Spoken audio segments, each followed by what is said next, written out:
Hi, I'm Todd Crawford, And I'm Tyler Nichols. and we're going to be talking about both Halloween movies by David Gordon Green, and I just forgot his name. David Gordon Green.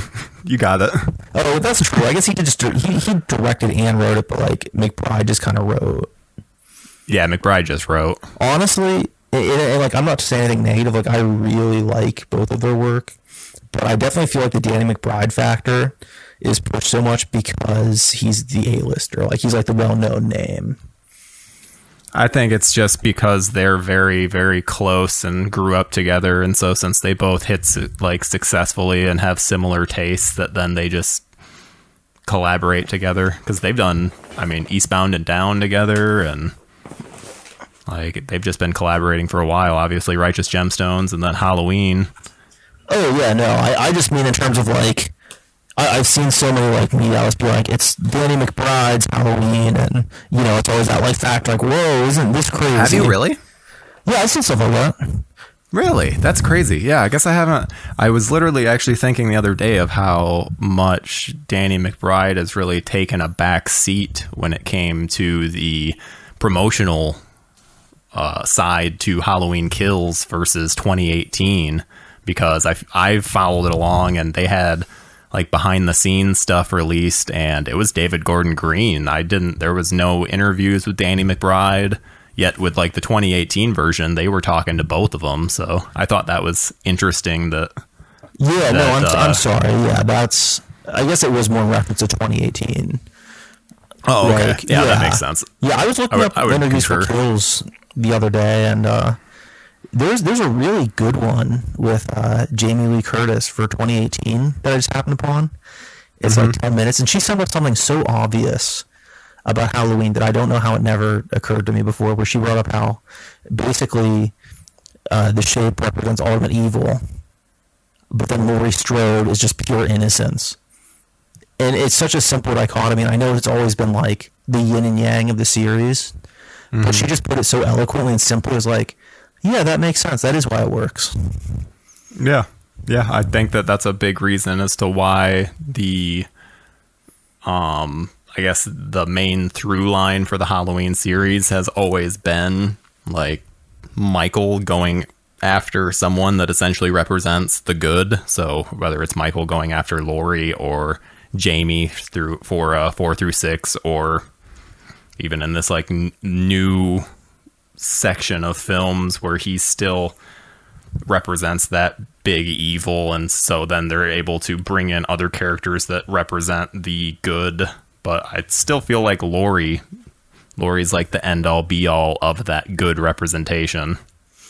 Yeah, and what's so interesting about how she's portrayed in 2018 is that she's like portrays like almost damaged goods. Like she has good intentions, but she has this like PTSD and emotional turmoil, and like she's struggling with herself in it more so than we saw when she was a teenager. Because it'd be silly if she was that shy and that insecure as an adult. So they kind of completely changed the character in a way that makes sense with aging and the factor of trauma.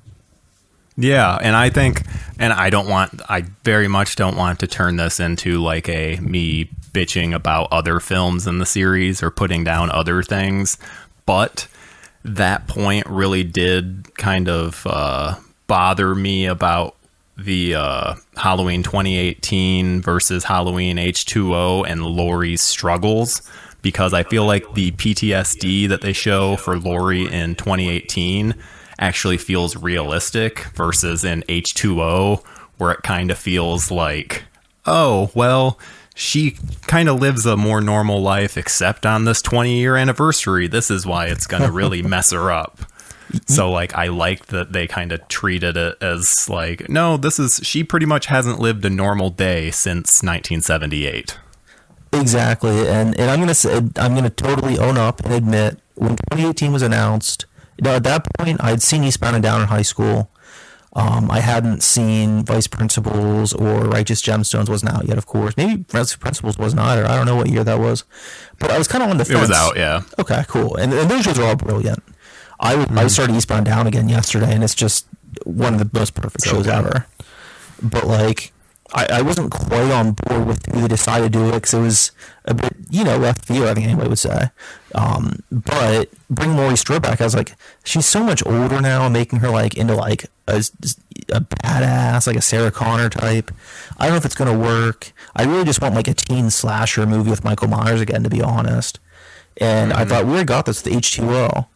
And I would totally say that the best parts of this movie are by far the Laurie Strode and the Strode family drama. I was completely wrong. Like H2O for me, like I used to be like, why do we need this? We have H2O. Now I'm like, why would I ever watch H2O ever again? Like, and I like H2O. Like, I was gonna say that's shocking to hear you say. Yeah, well, like I just think that 2018 is just so much better. To be honest, like I'm cool with H2O. I honestly like every Halloween sequel to some extent. Maybe it's nostalgia, but it just makes me feel comfy. I always have fun with them. But like, even the bad ones like Resurrection, it's like, yeah, there's still some fun to be had. I was this awkward generation of getting like the last shitty sequels in the original timelines for a lot of these movies. So like, Resurrection was one of the first horror films I ever saw. It was my introduction to Michael Myers. And what? Yeah. Like first ever? I think so. I think I saw the opening credits to the first movie on TV a week or two before it came out. And then, like, my dad and stepmom, I think it was, because my mom wouldn't let me watch those movies. I was too young. But my dad and stepmom were like, oh, we got the new Halloween movie. It's like, what's that? And we put it on. It's like, I liked it then. I had fun with it. Like, that's really when you're a kid, audience. It's terrifying. Exactly. Yeah. If you're a kid watching that movie, it's probably a good time. Watching it as an adult, it's just a curious, funny thing that exists. Yeah. Oh, there's so much. So I just watched it recently, and I never realized how much Michael just doesn't act like Michael in it. He just becomes generic slasher number 42. There's nothing that even resembles the Michael Myers character. It's baffling, the decisions that they make in that movie.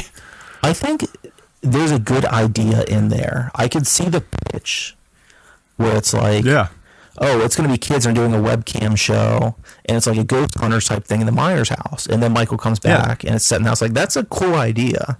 This is the real world era. Like, it 100% fits in. Unfortunately, you get Busta Rhymes, all this crazy shit, which I think is hysterical. I'm happy that they made those mistakes. But in terms of the good movie, probably wasn't the best choice. I mean, I have gotten so much mileage out of using that clip of Busta Rhymes doing karate in different videos. Like, I use that clip all the time. It's the worst. The trick or treat motherfucker line, like, it cannot get much worse than that for the series. It's totally true. And even though, like, the Rob Zombie movies, I was going to watch both of them last night.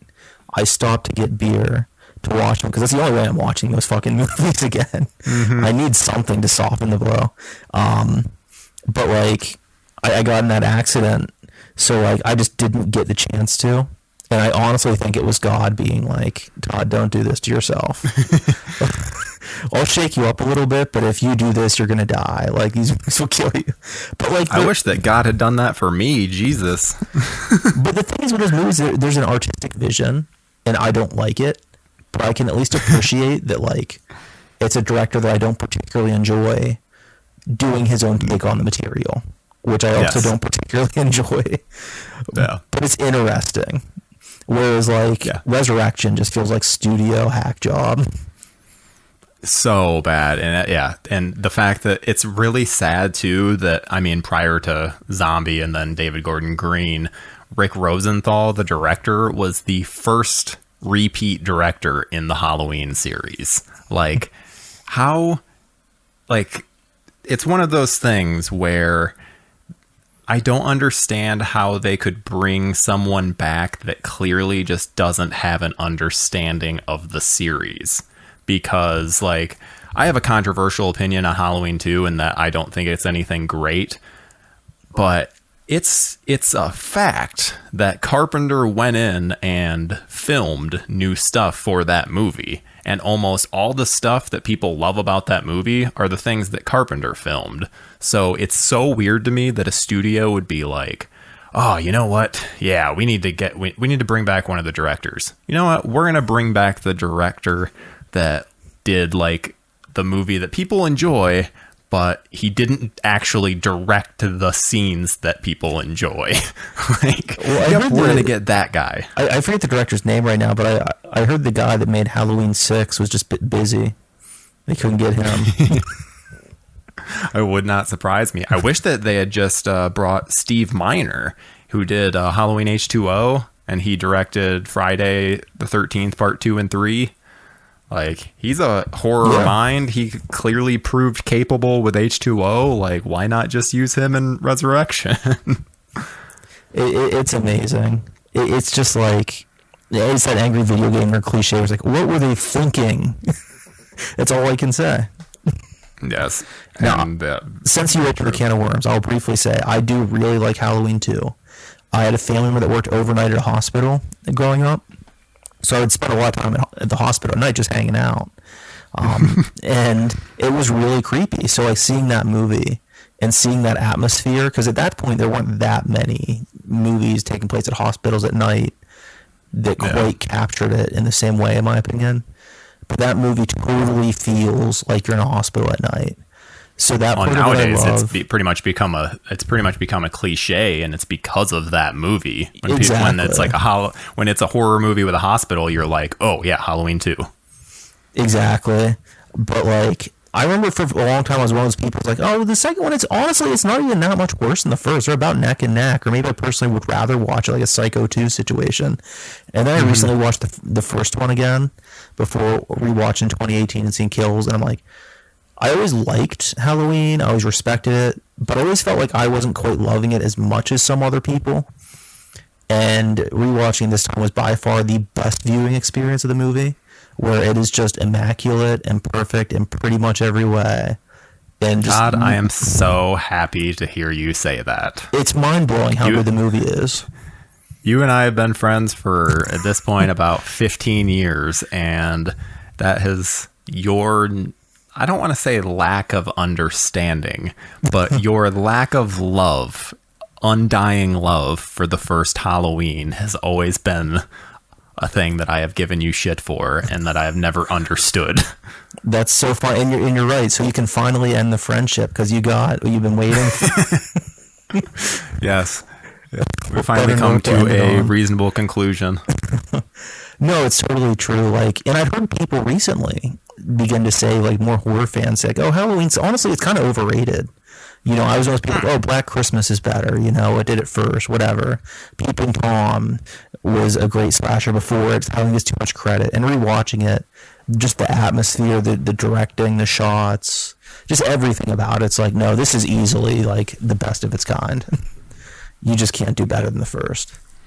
Yeah, and I'm not sure if you have Netflix or not, but Netflix just released it's like the horror movies or the movies you love, and they did a horror section where they did Nightmare on Elm Street, Friday the 13th, Alien, and Halloween.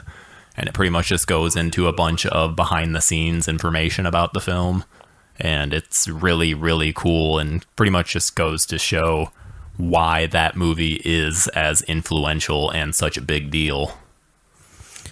That sounds great. I always love those like ridiculously long horror documentaries that were coming out for a bit, like Never Sleep Again, and was it Crystal Lake Memories? Was that the name of the movie? Yes. Okay, because there's a book. Crystal Lake Memories. I won't lie. Crystal Lake Memories came out when I was in college, so like I watched it with a roommate sometimes, but I'd like fall asleep because we watched overnight. So I really need to rewatch that one.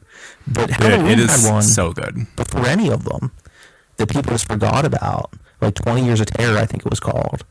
And 25 Years of Terror, yes. And it wasn't nearly as comprehensive, but like I remember liking it a lot. I thought it was a good time. But it was only like 90 minutes versus the 4-hour spiel that we get with these other ones. And then those other ones had like 4 hours of deleted scenes too. Yeah, I really keep holding out hope that the makers, like the creators, will then do a Halloween version, but I haven't heard anything. No, I haven't either. They are doing, I'm not sure if you've seen it, but there's a series called In Search of Darkness, and it's all about like 80s horror films. I haven't seen it. It's done. But I've seen it advertised a lot lately on Facebook. It's very good, especially if you like the whole long form interview style with going over different movies. These are like the first one, I think the second one too. I think they're about 4 hours long.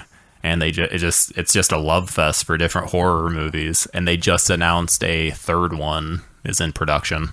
Holy shit. Yeah, that's like my fetish. When it comes to documentaries, I'll go through phases of like a month where I'll just watch 1 or 2 a night. I just can't get enough of that stuff. Have you seen, sorry, this is a little bit of an aside since this isn't horror related, but you said documentary. Have you seen the Val documentary? On Val Kilmer? I want to. Dude, watch it immediately. It is so good. I really need to. I think what happened there was, like, it was just one of those situations where a movie's coming out. Like, I knew the date it was going to be released. And then, like, something just got fucked up. Where it was like, hey, can you work overtime or something like that?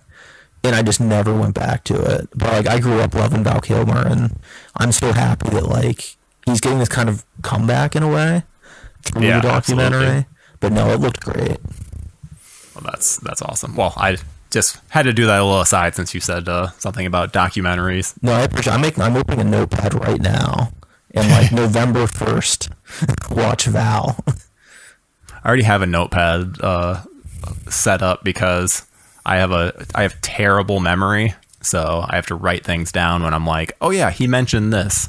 I want to bring that up. Yeah, no, I'm the same way. Like, actors' names, directors' names, all that. I'm pretty decent with it until I need to remember it, you know? Same. If I'm in a Jeopardy kind of scenario, then nope, I cannot think of it. But if it's just random conversation, then yep, I'll think of it. Yeah, exactly. So going back to Halloween. Yes. One thing I gotta say for the 2018 and Kills, but we can get to that later, is that the masks look amazing. They definitely nailed the mask. Yes. Even in the bad sequels, I completely agree. or even in the fun sequels, the masks typically are not that good after the first movie. But this one nailed I would it. say the masks are consistently a problem. Like, consistently. Even in the second one. Laughable. Well, the second one, it's the same mask from the first one, yet it's because it was like under Deborah Hill's bed and she was a heavy smoker, so then it turned yellow, and because Dick Warlock had a wider face than Nick Castle, it just like sat on his head differently, so it just like looks different. Yeah, that's also why. And again, you're just gonna have to get used to the fact we're gonna be going between all these movies like crazy, but it's just inevitable.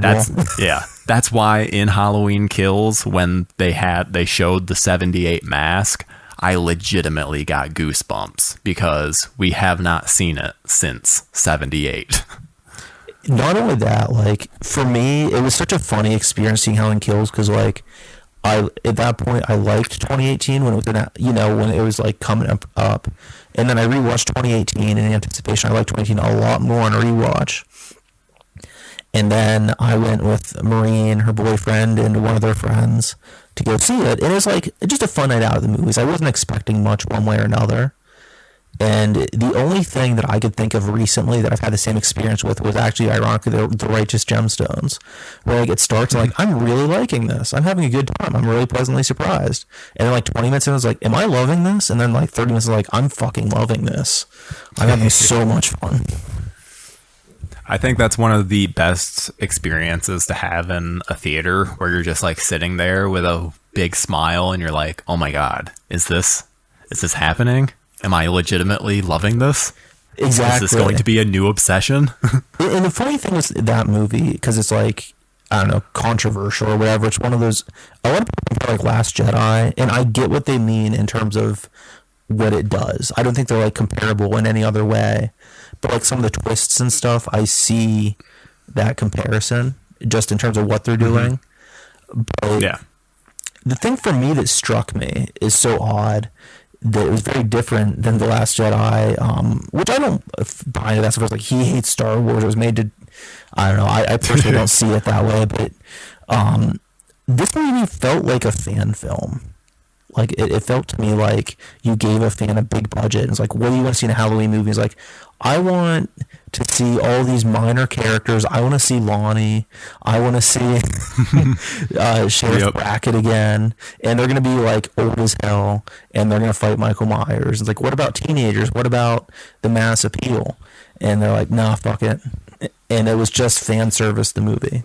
And quite frankly, like, after the shit of Halloween fans have been through, I think it's earned. I think, like, it's just a great celebration of the series, and especially the first movie.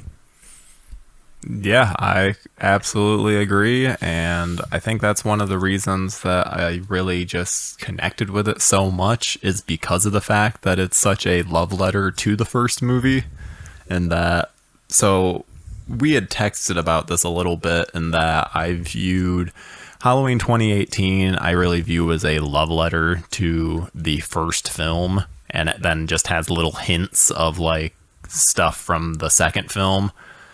But, and like, the reason that I feel that way is because it relies, just like the original film, it relies very heavily on the score, and then it also relies heavily on these long panning shots that then, like, they kind of get away from in kills, but in 2018 they're very prevalent, and I think that's why it got so many fans to really just love it, and it also got, like, newer people to love it as well, because they're being introduced to the same elements that people were introduced to in 1978, but it's like modernized.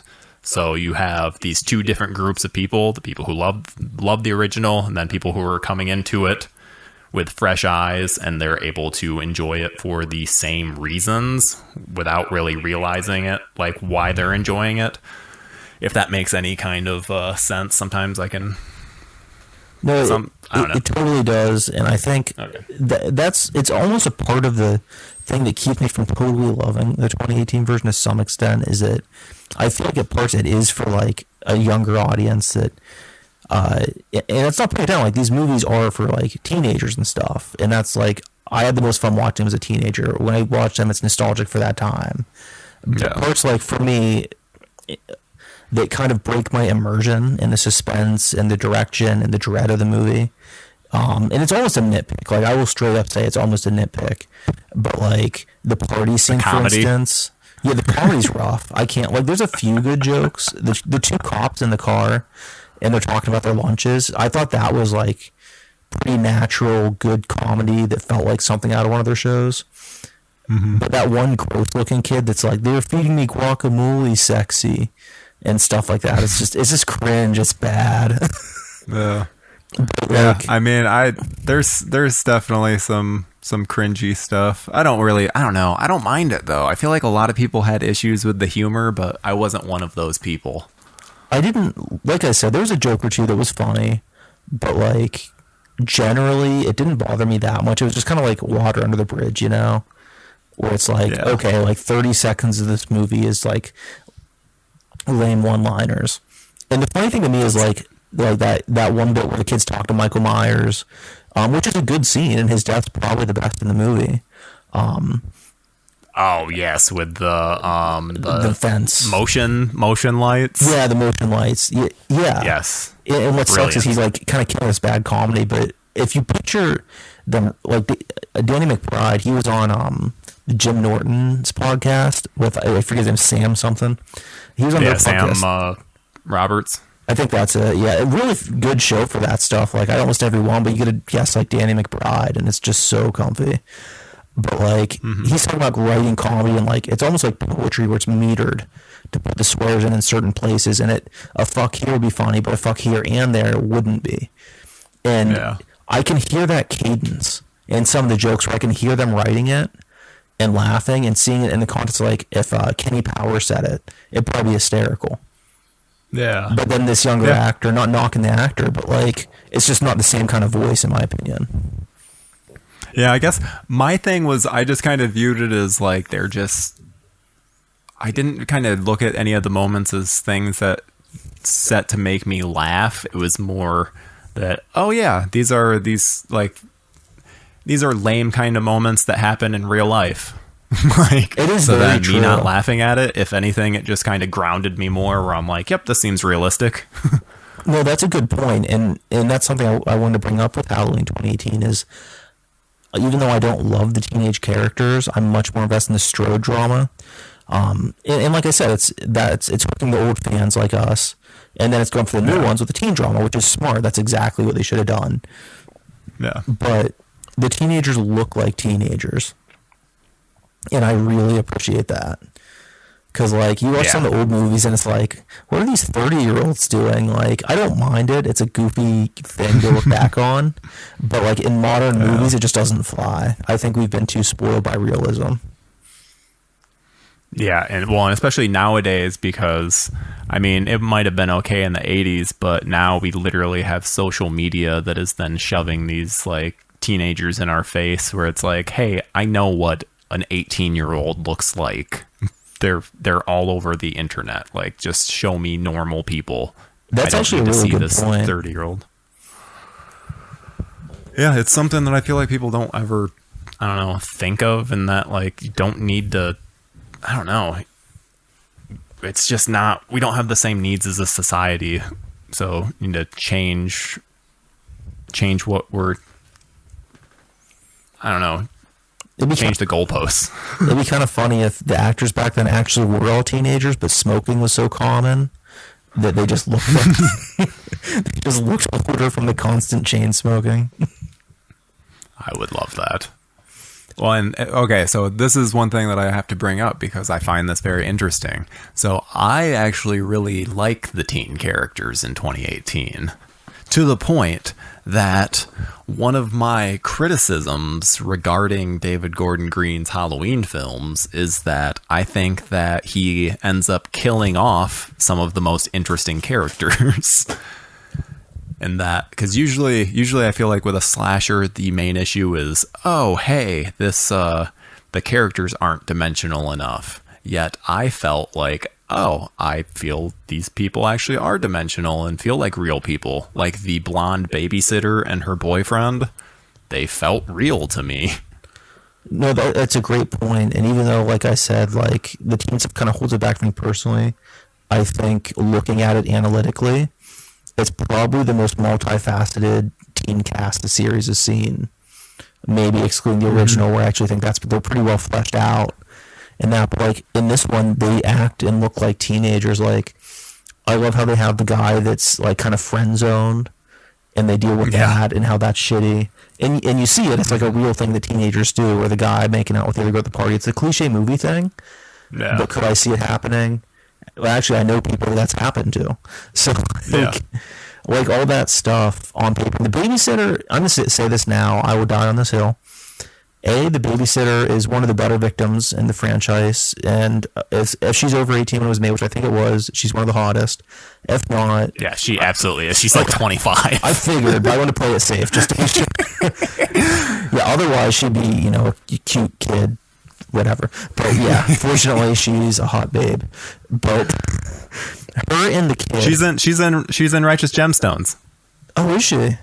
She's the girl. She's the girl who gets she's one of the ransom people, the girlfriend that gets thrown down the hill. Yeah. That was a moment. That's why that was because of Halloween 2018. That hill moment was a moment where like I liked the pilot a lot. But that cold open with they drop the body down the hill and you're like, help, was a moment. It's like, this show's incredible.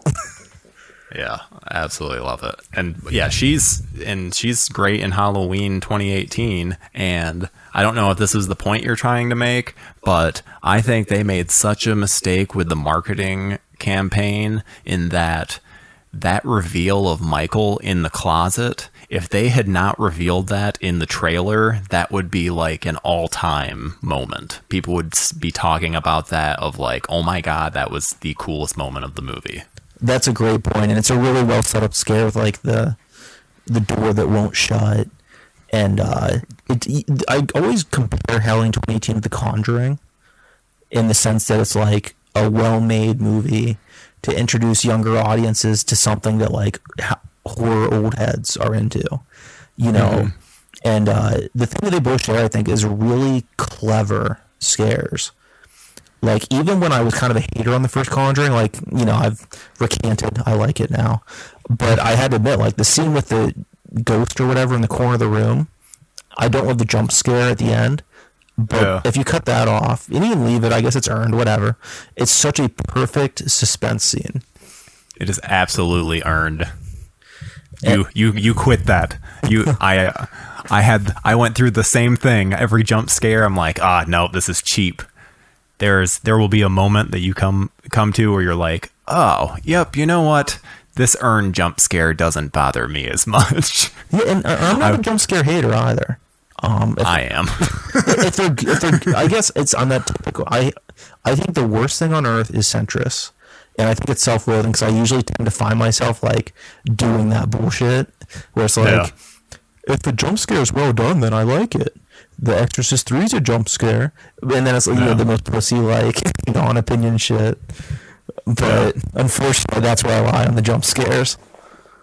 Yeah, I get that.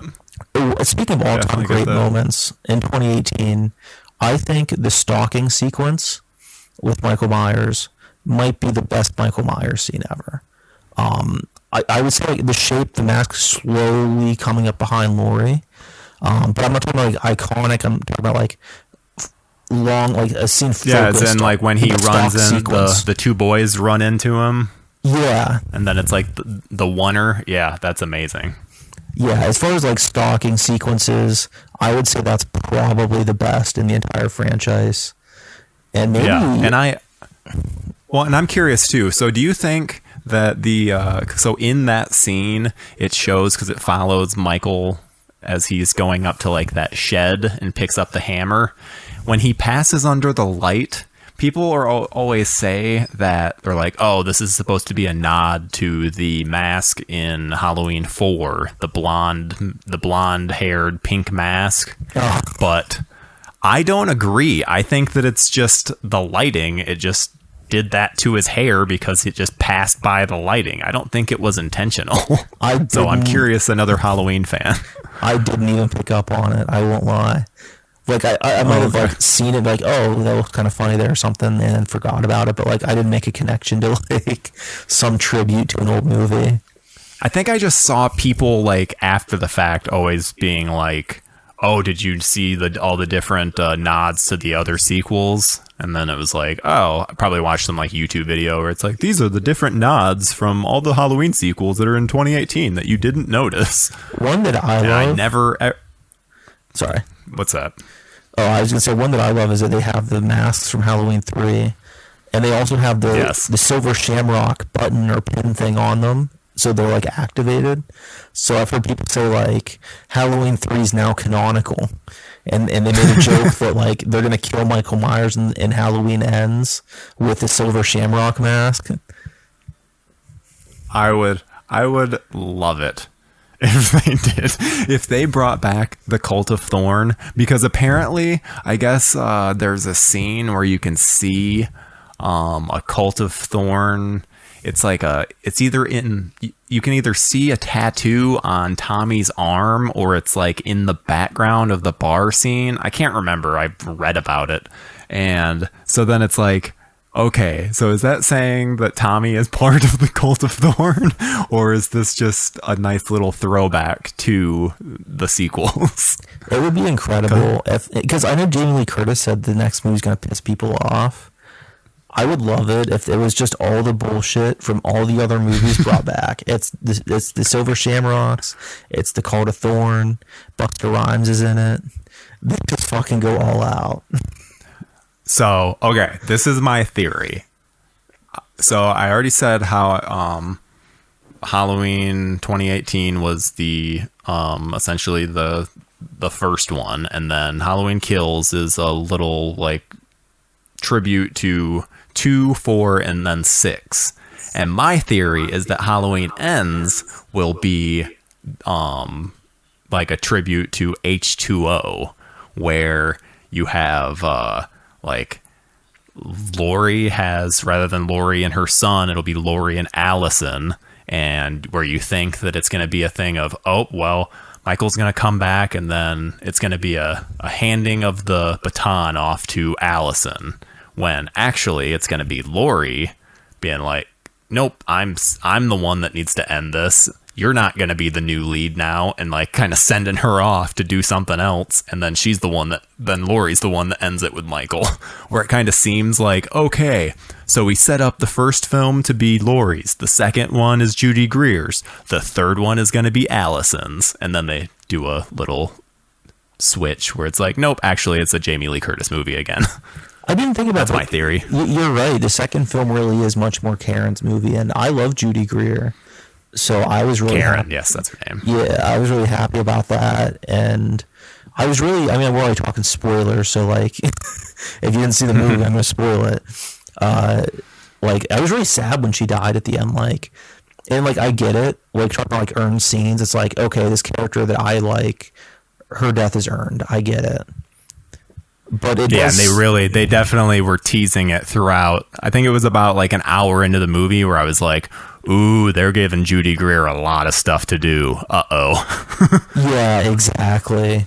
And I don't know. I mean, I'm cool with it. I trust them in the direction they're going with the series. But it's definitely going to be hard to replace her. Fortunately... Yeah. I think like narratively, because I was thinking about this further, and I think it really works because like Allison already lost her dad, and so then it's like, okay, just make it a clean break where both her parents are gone. That way it's like, okay, she's obviously going to go off and like live with Lori. That way it's, I don't know, it just like seems like a clean break rather than like, they're still around, so what's going on? Oh, it's Judy Greer. She's dealing with the trauma of like all these people dying, but also her husband dying. And like, I don't know. I just think I like the fact that then it's essentially Lori and Allison can bond over the fact that they each had terrible nights. Exactly. And another thing is the first film, one of the main points of drama in it is that Karen's keeping, I forget, is it Allison you said? Yes, Allison. Yeah, she's keeping Allison away from Lori. And that's a big thing where Allison wants to get to know her grandmother, but they're kind of estranged circumstantially. So then, of course, it makes sense in the third film for them to bond and to have that passing of the torch. Whether I think, and this is just my guess, is that probably Lori and Michael Myers are going to like take each other out, or it's going to be a situation like the end of 2018, but maybe Lori's also in the basement. Not that exact scene, but something along that, like a Halloween 2 with Dr. Loomis kind of situation. Dude, I have thought so much of like, how are they going to kill off Michael? Because after these movies, I don't know what you can do. He's been through a lot. You pretty much have to like cut him into a million pieces. Honestly, I wonder, it would be ridiculous if they do like that kind of like wrong turn to like meat grinder, like over the top. But like, it's funny because H2O, I think the one thing it gets right the most, and this is the only moment it really needed to work as a movie, is when Laurie Strode cuts his head off. I think best moment of the movie. Easily. And the thing is like, it just makes sense. It's just like, you accept, it's like, okay, he's dead. Of course they go and ruin it in the next movie. But like, I find it hard to imagine any other ending that could just be a better way to do it. I really liked the setup with the house in 2018. I thought that was really well done, and I liked that essentially you think it's her trying to protect the basement's, you know, a safety zone for them, a safe place for them, but then actually it's a trap the whole time, and I think that was a really clever twist. There's so much with that whole ending sequence, and just I also love to, because we have to talk about the new Loomis they I am in agreement with everyone else in that the new Loomis stuff sucks, and that they could have gotten the same idea across without, I don't know, having it go that way. Like, he could have still been very interested in the dynamic between Lori and Michael and helped Michael break out and not done all that stupid shit with, like, cutting the cop's throat and driving them to Lori's house. Like, I hated that. It's really tough because I'm like of two minds of it where I agree. And I think a big thing is that 2018, and I don't know who said it. I think someone even said to me, I just saw on a forum where someone was saying how they didn't care for 2018, and someone said, like, go back and watch the Halloween sequels. This isn't The Godfather. But the thing with 2018 to me is it feels more mature for the most part than any of the other movies. The character dynamics, the directing, it's always not on par with the original, but that goes without saying. It's like, who's your favorite Rocky character? Rocky. You can't, you got to almost exclude the original just because of the handicap. But like, the rest of the movie, at some points, it almost feels too expensive, too Hollywood for a slasher in a weird way. At least for me, because I like the lower budget stuff typically. But the one thing that feels low budget to me, the one thing that feels rushed and kind of sloppy in typical slasher sequel, is having a new Loomis be a killer and how it's done. I think it's a cool twist on paper.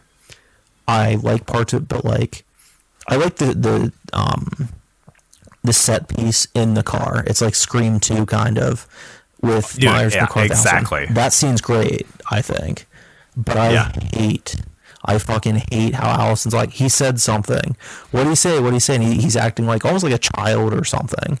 Yeah. It just feels stupid. I forgot about that. Yeah, I don't like that either. The whole, well, what do you say? What do you say? Where it's like, whoa, you should know by now. He did not say anything. In part, I want to excuse it. I want to say, oh, well, he's crazy. He's deranged. He's just acting erratically. He just killed someone, so his adrenaline's up like 100%. No. Like, I love that thing where it's like in movies, like, why do they trip? Why do they run up the stairs? Have you ever been scared to death? I can't even walk. I am a complete moron. I think the people in slasher movies are too smart sometimes compared to me. I think about that anytime people are criticizing people on a movie or TV show where it's like, that's a life or death situation. You don't know how you would act. Like, quit saying that you would do this or that. Exactly. Like, my credit score goes down 10 points, and all of a sudden I like forget how my legs work. Just this past about 2 weeks ago, I think it was, my cat woke me up in the middle of the night, and I have a punching bag in my room, and it was raining that day, so I put my jacket over the punching bag for it to dry. I feel the cat kind of puts its claws in me, and it wakes me up, so I'm like kind of jolted up, and I look over, and I see this tall figure with like this boxy, huge figure over my bed, and I immediately shout like, "What the fuck?" You get that weird, like almost ghost voice, and I fell out of bed, and then it hit my punching bag. That's me when I'm scared. I can't even lay in bed properly.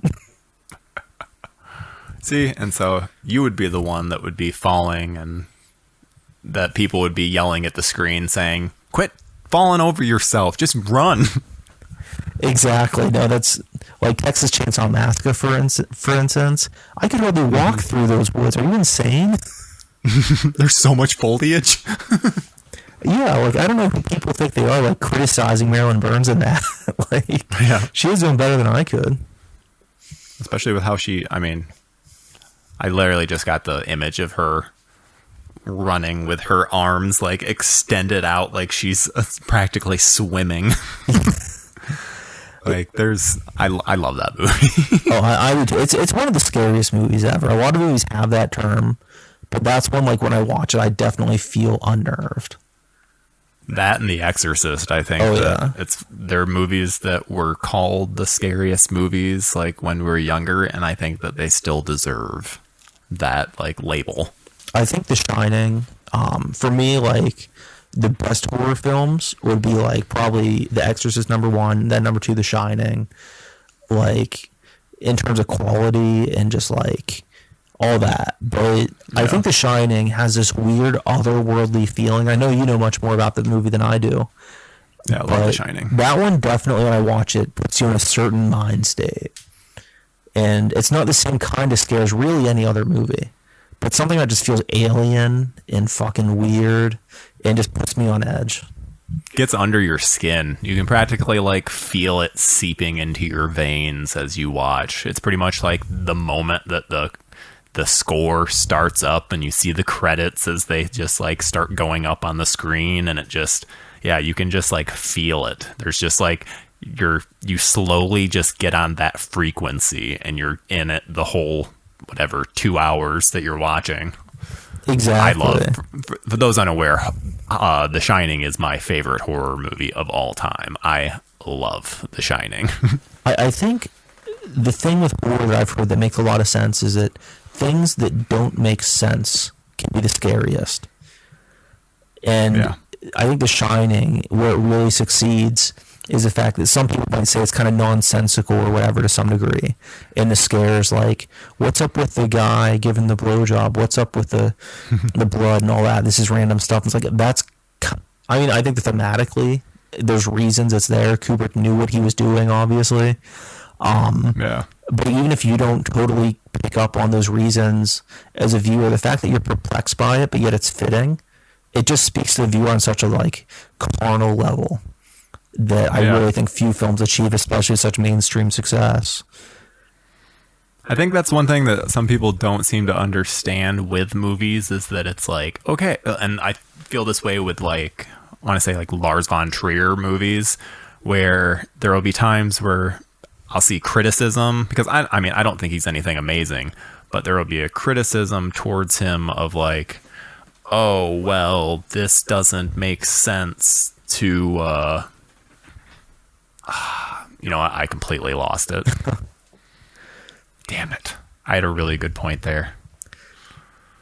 You can come back to it if you remember. Lars von Trier. You can say it doesn't make sense, like, why a certain thing happens or a certain character acts a certain way. I lost it. Damn it. I'm sorry. That's the worst fucking feeling. It happens all the time. My memory is getting worse and worse. Like, okay, so like for this podcast, and I think for me it has something to do with like undiagnosed ADHD, but like I am literally facing a corner so that I don't have any distractions. Oh, that's rough.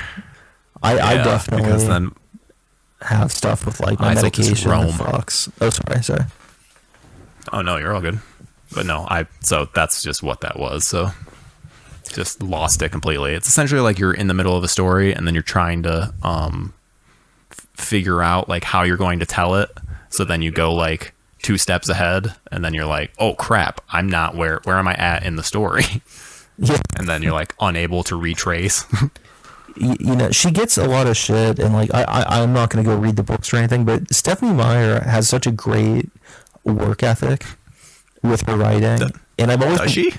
I think so. The thing about this, she was like a soccer mom when she wrote at least the first Twilight book. Like, even if the book's a 0 out of 10, which like I definitely think in retrospect it probably wasn't a good book, but it probably wasn't as bad as people said either, you know? But like the fact that you wrote a book at all is I'm sorry. I'm sorry. We need to walk that statement back. That is a book that has sold millions upon millions of copies, and it has more typos in it than my book. like just basic grammar issues. I see your point. I guess how I think about it, and maybe this is just me excusing artists too much, but like Hunter S. Thompson used to like write his articles in like crayons and stuff like that. Yeah. And like, I don't know, for me personally, I feel like if a typo, like if that's the worst thing about a book, and I'm not saying that is the worst thing about Twilight, I'm not saying that's what you're saying, of course, but like, I don't know, I personally don't mind that. I think that's more on like the editor maybe, but like I get it, because people want a professional product that's final and polished. You know, you don't want to buy a brand new car with a dent in it. And I understand why people have that philosophy. I know. I mean, and I just know as like a writer, independent writer myself, I just know that and I've read different independent writing even over the last like 3 or 4 years. And like, there's some times where I'm like, what in the world? How do you have this major spelling error in the first 3 pages of your book? Because to me, I'm like, it just feels disrespectful to the reader. Because I'm like, wait a minute, you didn't even spend enough time on this that you noticed this error right in the beginning? Like, because I understand just having errors throughout like a 300-page book or something, but like if you have like a 35-page short story that then it's just like riddled with errors, then I'm like, what? You didn't even respect my time that I put into reading this. It's funny. That's kind of how I view. Because I've never personally minded or felt that way, but you explaining it from that perspective makes sense to me. Yeah. Like, and I should say too, this is not does not apply to you, Todd. I have read your books and I have not noticed a ton of errors or anything. So that's shocking. This is not relevant to you. That's funny. I appreciate that. I'm a little self-conscious about it, but like sometimes I'll leave an error or two. In the sense that like if I'm editing my last few books, I used to edit much more thoroughly, but lately I really wanted I'm trying to think of the right word. So when you throw on like an old like punk CD or something like Black Flag, you're gonna get like some popping noises because recording's not the best, or like a little bit of grittiness. The fingers on the fret. And so I started to see it as like, oh, well, if something's like put a certain way and I'm just like in this like flurry of typing, I'd rather convey that emotion by letting that stay in there, just like an error at a live performance or something. Raw emotion, you worry that like the emotion would be undercut if you were to then I don't think revise. I don't think it would be undercut. I don't know, it's just something I've kind of liked. It may seem weird if people don't like it. I totally get that side of it. Their side's more rational. I'm working on, I'm not going to talk about my own stuff much, but I'm working on a thing right now where I'm just have a public Google Doc, and I'm just writing the book pretty much as a performance art piece of like, you're going to see the first draft. You're going to see, like, at this point, there's like notes for chapters, so it's like spoiling itself.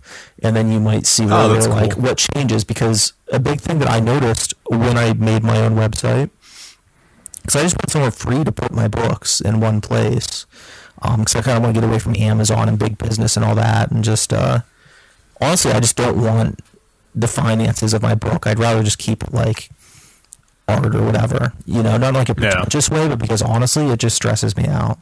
I hate doing the taxes with it. I hate looking at all the stuff. For years I was just like donating the money to charity with like $10-20 a year, whatever I made, because I just wasn't comfortable with it. So now I just like having it for free. But anyhow, I start putting notes up as well for like different ideas for things that maybe I had started, or just first drafts of stuff that maybe I never put out. And the thing people say is like, I can't believe how much work goes into writing a book. And to me, it's not that at all. It's like, no, I'm just having fun. Like, this is just like fun time, Yeah. But it really hit me like, oh, maybe there's a way to make kind of a unique statement about that and show people like, like, for instance, some people might criticize, we'll say like Stephen King or something, for like a book that he does with a bad ending or whatever. And for sure, I mean, obviously he's a very talented guy. He's done a lot of great works. He's the only writer to write 2 of my top 10 favorite movies, or at least to be associated with 2 of them. But like, I definitely thought you were going to say books. So then when you said movies, I was thrown off. Yeah. Okay. I got what you're saying. No, Creepshow and Stand By Me.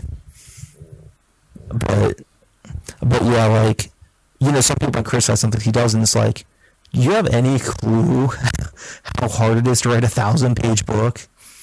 Like, I've got narrative issues with The Stand, but until I write something like The Stand, I have no fucking right to talk about it.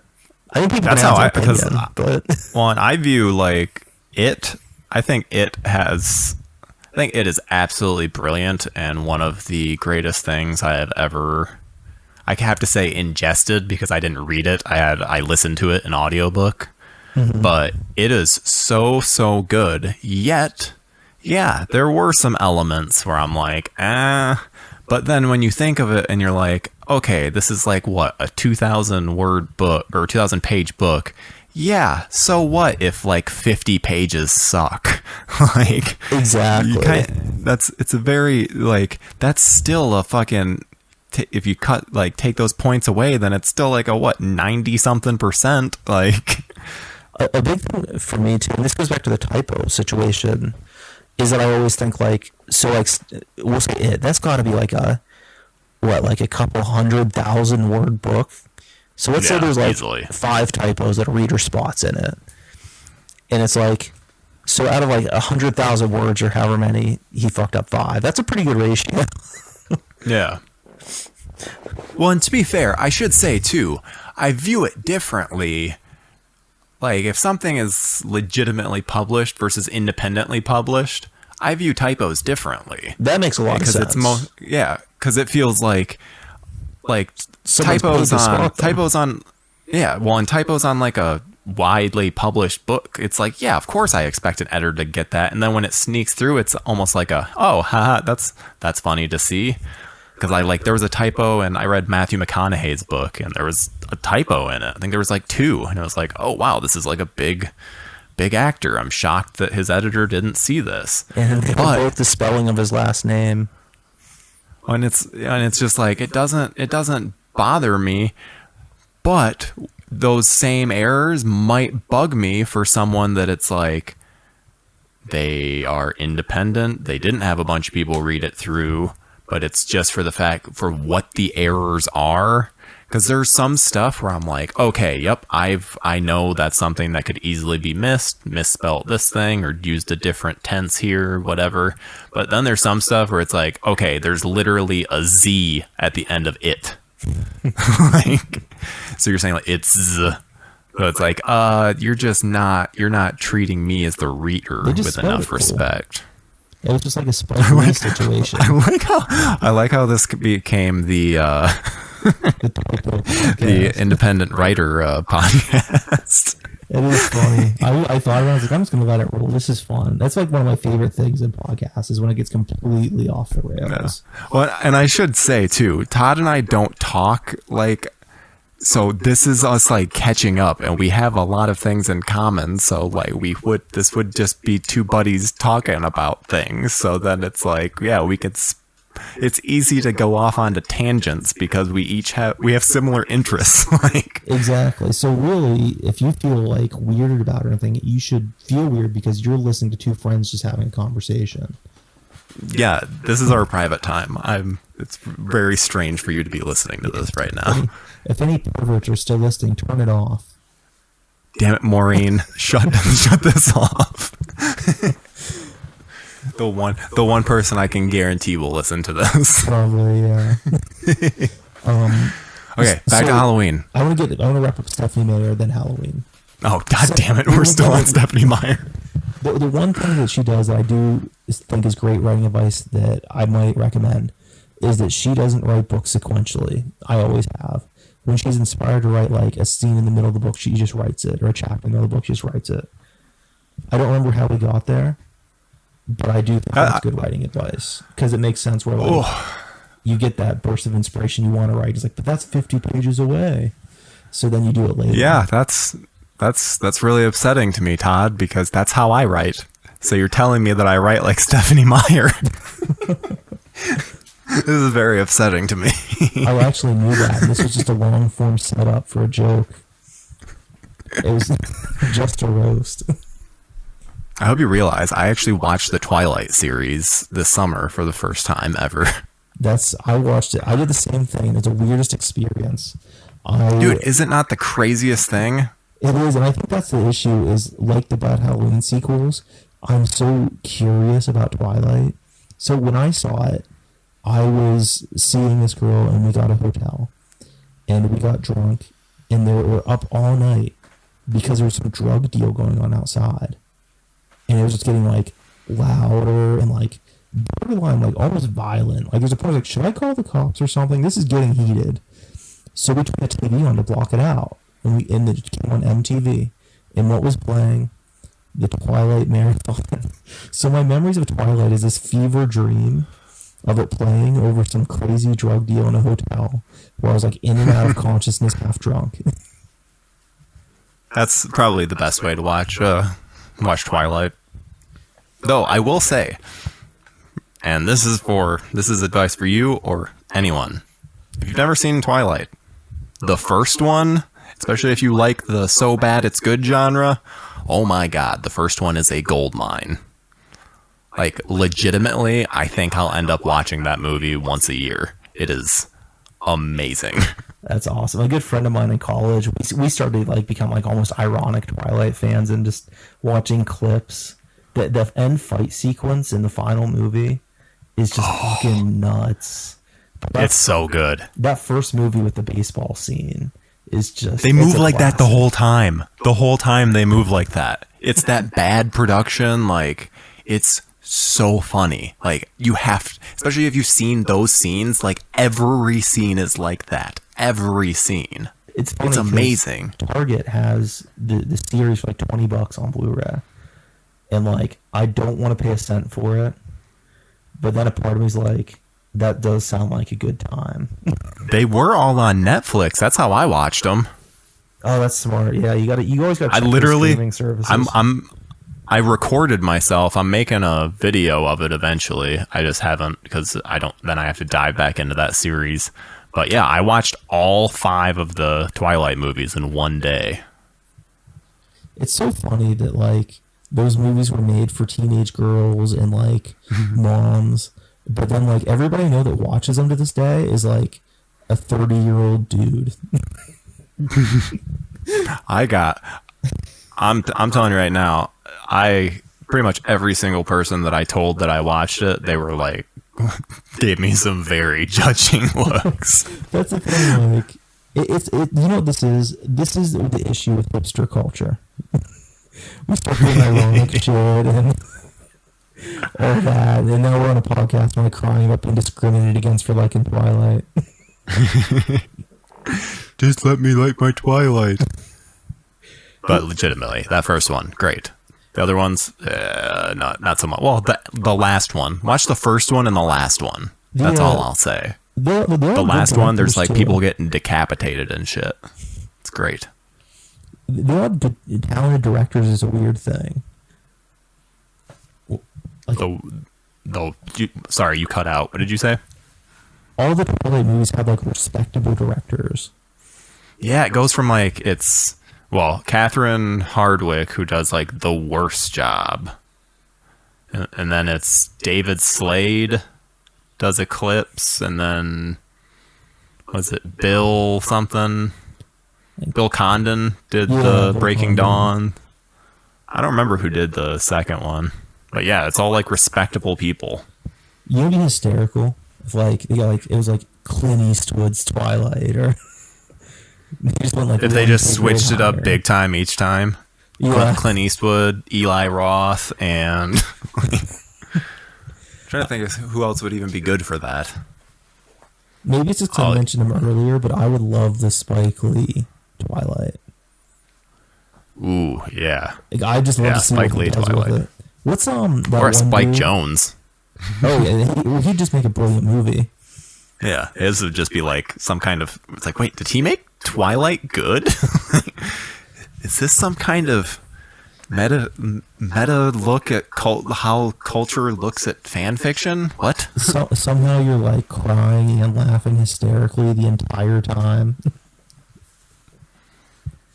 What's that's kind of like my experience with Halloween 2018, which had a director brought in that was unexpected. That I don't know if you consider an A-list at this point. He's definitely rising up the ranks. And so it's funny that when Halloween 2018 was first announced, that you weren't sure because of David Gordon Green's resume, but it was because of his resume that I was looking forward to it. Because there was an indie film that he had done called Snow Angels.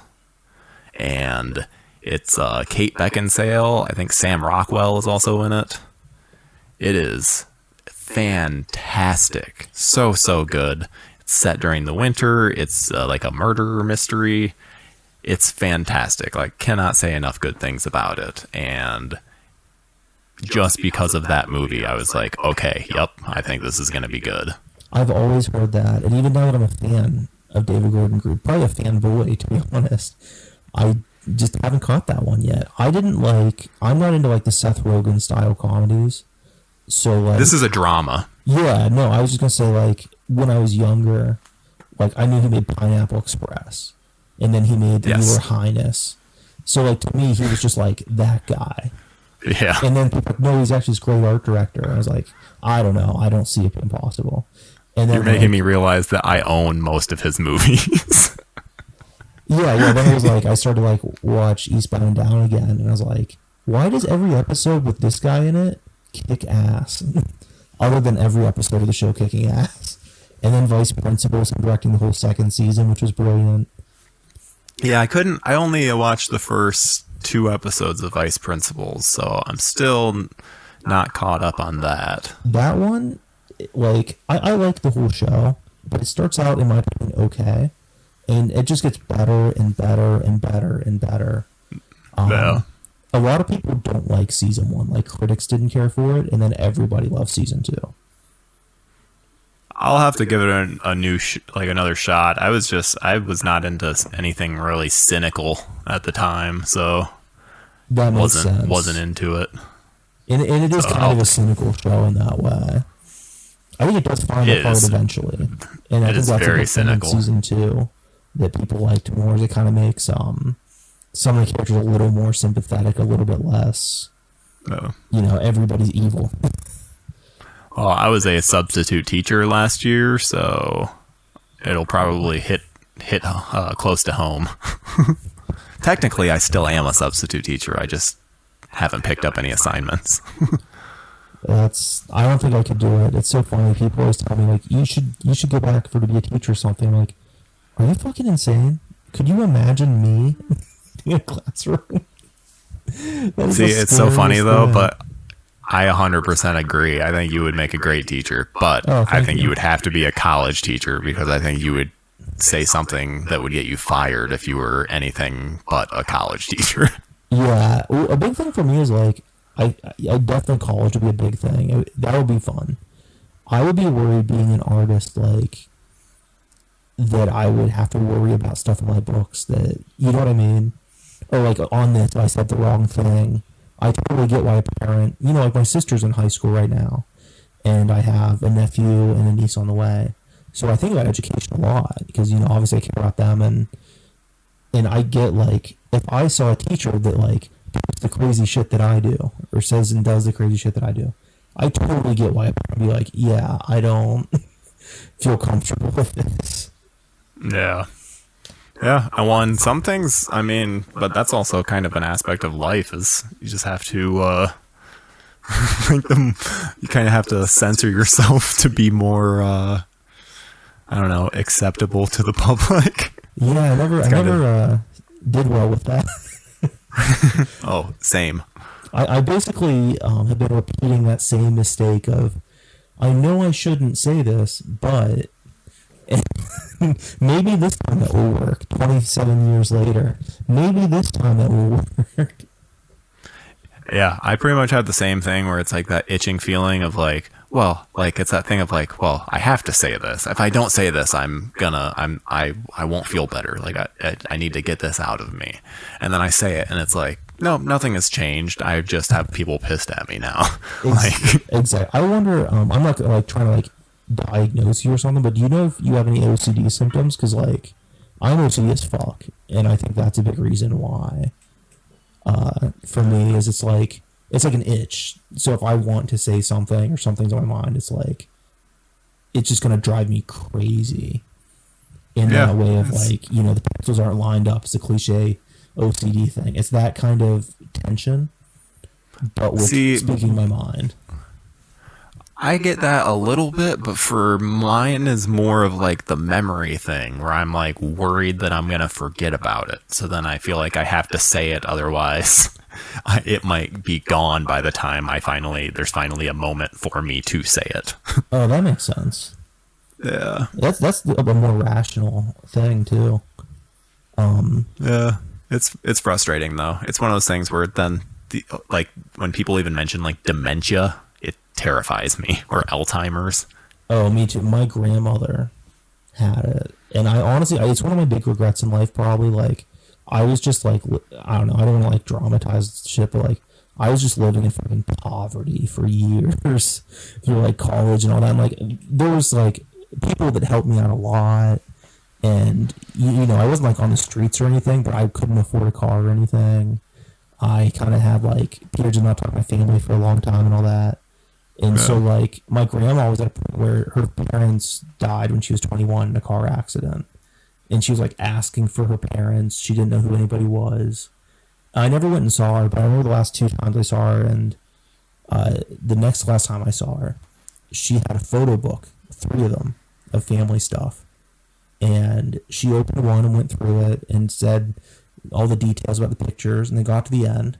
And she set it down. Then she picked it back up, went through the exact same photos in the exact same order, and said the exact same thing as though you just rewound her. And it was, to this day, one of the most unnerving, sad, just disturbing things.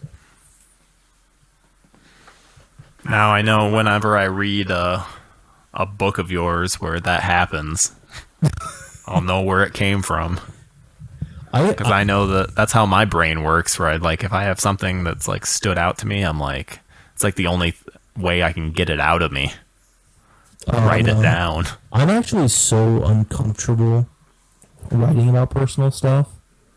Like, it's a weird thing. Like, I really go out of my way to lie or change situations so that I'm not writing what I know, if that makes sense. Like, I would feel horrible I get that. if somebody read, like, for instance, a lot of my books lately are about, like, being a dad, and, like, parenting is, like, a metaphor for the creative process. So, like, pregnancy 9 months is, like, the gestation period of a book as you're formulating it. And, like, when I wrote the main character, because it's first person, I had them, I didn't drink it all the time or anything, but I had him, like, he'd drink and drive and do all this horrible stuff. And it was kind of funny because there were some people like, is this really how you are? And my coworker's like, no. No, I just did shit that wasn't me just to separate it as much as possible. No. I don't know. I just like, it can be, I don't know. I've heard this speech at college where someone said how hurtful it can be if somebody reads about themselves. Like my mom, for instance, very sensitive. So if there's ever a character that's a mom, even if she's portrayed like 99% good, but maybe she does something that's irritating or immoral, my mom's like, is this how you feel about me? And I feel so bad because it's totally not. I think that's just something that's something that we and the people in our lives just like go through. Because I know that's something, I know every single like girl I date will have dated, if they read any book of mine, will then see themselves in any shitty character where they're like, oh, he's trying to say that's me. Or like any parental character my parents will read, and then they'll see only the negative characteristics of themselves, and they'll be like, oh, this is clearly from me, where it's like, no, I just needed these traits for this character. Exactly. A big thing for me for a long time is I wrote a lot about, like, so how I see it is I'm a straight white male. So if I'm going to criticize anybody, it makes sense for me to criticize people like me or myself. So a lot of it's making fun of, like, men and how men can be assholes and mistreat women or be selfish. And so, like, when you do that and it's comedic in any kind of way, I see it like Bruce Springsteen isn't the characters in his songs, but he inhabits that emotional space in order to write from it. So like I've written characters that do and say horrible shit, and like I've done and said horrible shit too, but not the same horrible shit. But, like there's points where people say, "Is that really how you feel about women?" Like, no, the entire point of the book is this guy's a fucking asshole. I'm saying this is how you shouldn't through example. Yeah, I think that's always one thing though that people don't seem to understand if they aren't creative types. They don't. they just see it as like, oh, you had this like evil character inside of you. You were able to create this, rather than like a creative type is like, oh my god, like yeah, you were able to create this person that felt so like real. Exactly. And the thing that's fascinating to me is that I've heard that you don't invent new faces when you dream. So when you dream, it's people you've seen before, because the human mind's incapable, essentially, of creation. You know, like organic creation of something completely new and original. We can only borrow or add to with existing things. And similarly, I think the same way about writing. Because writing is kind of like a weird form of daydreaming, I guess you could say. So you really can only pull from what you know, but you recontextualize all these parts and pieces that they no longer resemble. It's like a collage. You change the context of it. It's the same object, but it's completely different when it's set in this direction next to this other one. Oh. Well, and it reminds me of I don't want to get into that. Oh. I was going to get into something. We don't need to. Halloween. Yeah, that's cool. Well, Halloween feels like a collage of some of the other Halloween movies, and there you go. Good.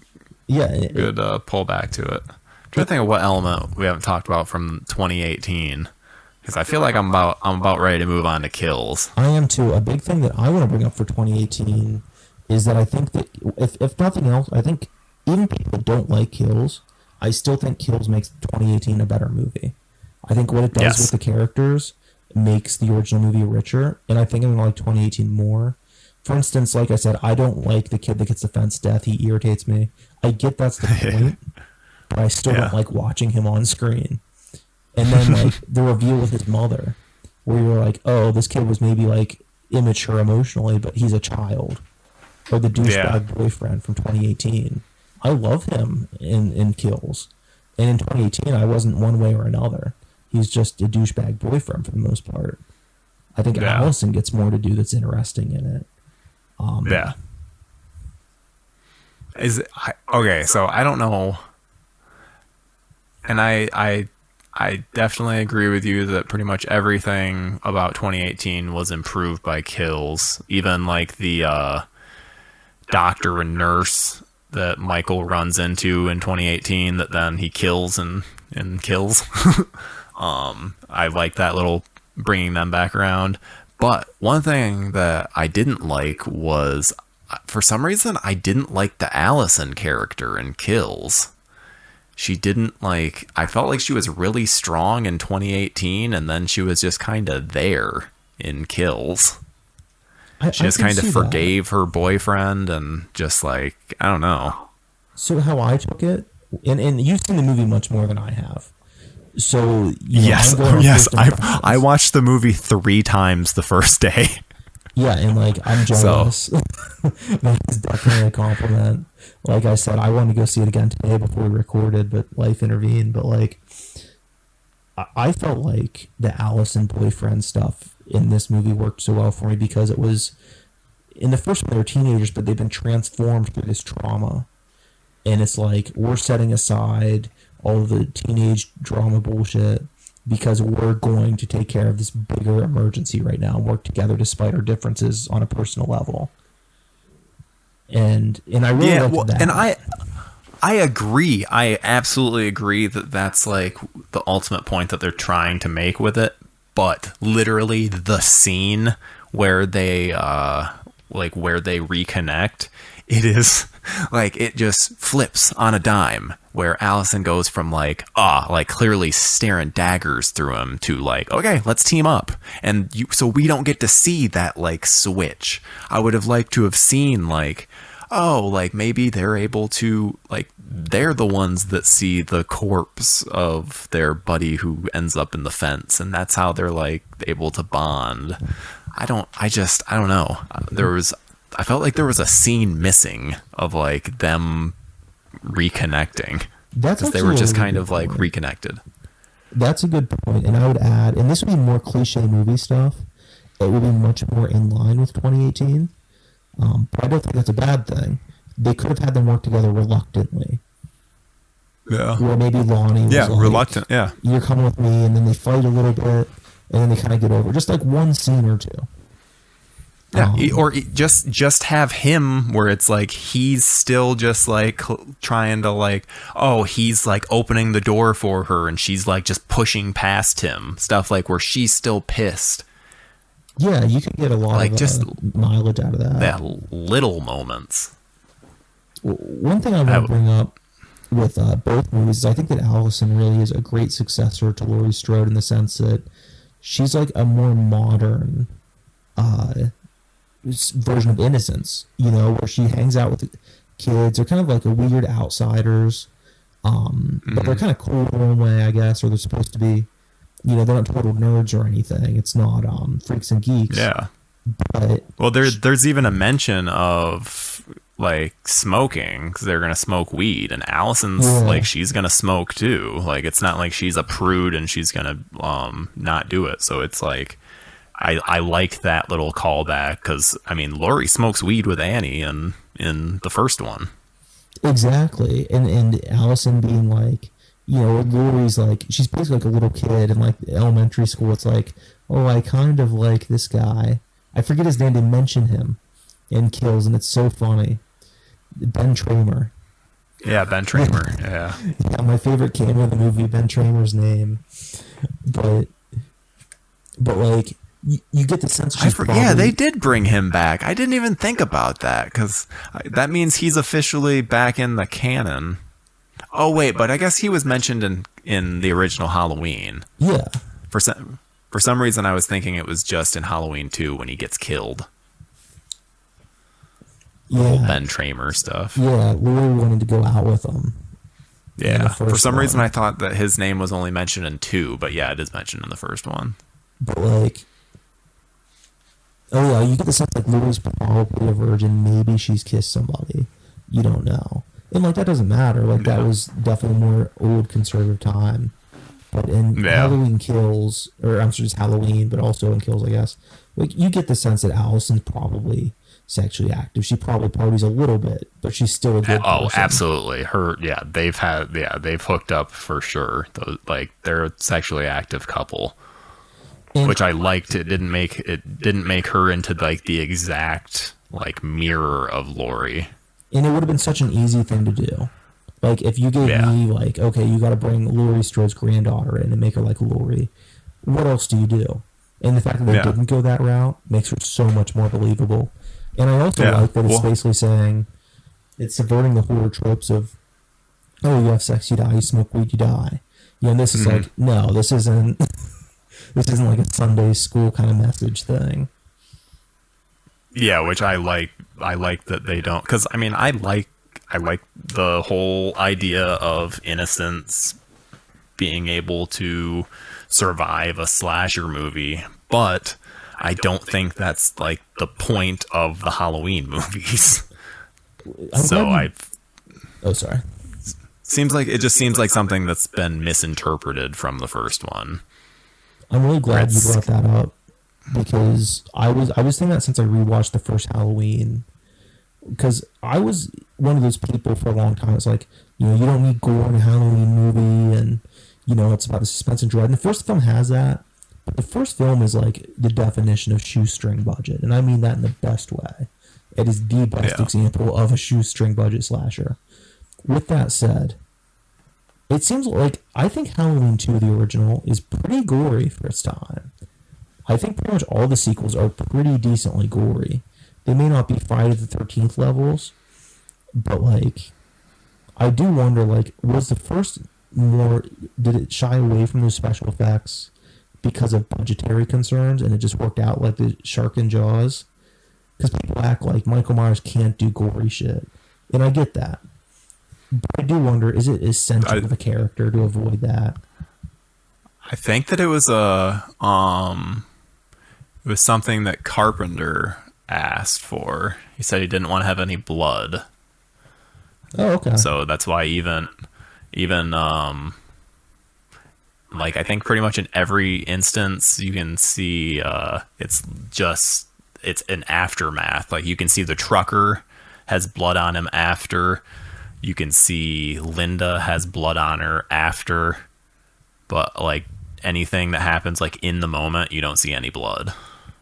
Like, Lori getting cut by the knife on her arm, you don't see blood during that.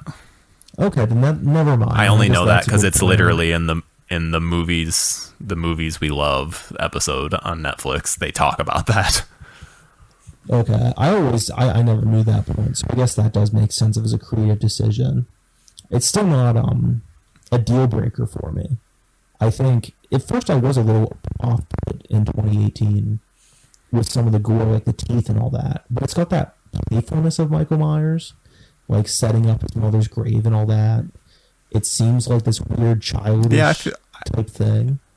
Yeah, I kind of view it as more of him being like a childish more than anything. Because he's like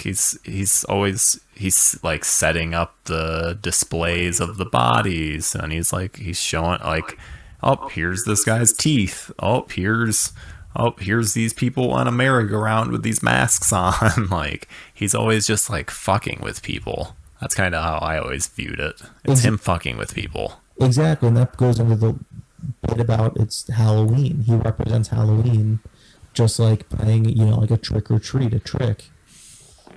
Yeah. Yeah. But if you don't like it in Halloween, and Kills is definitely it might be the goriest Halloween film, which I am completely on board with. Yeah.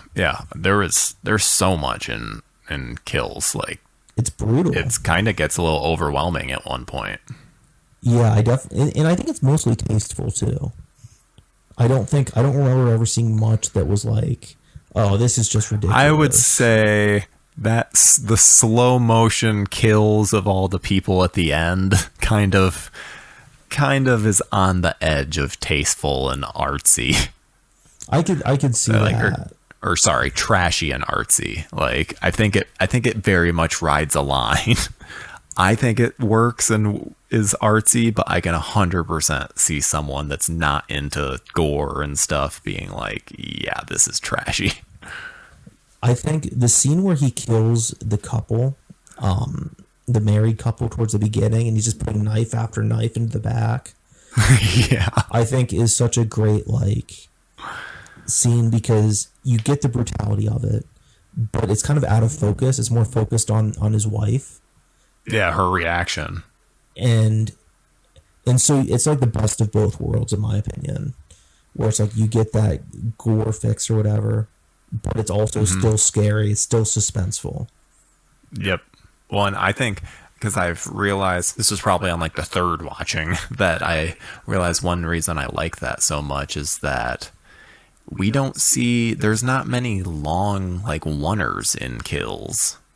There's like, as in terms of like long takes, there's not a ton of them in that versus Halloween and Halloween 2018. There's several long oneers, and so the fact that is like that shot is really long, I think that alone made me enjoy it more.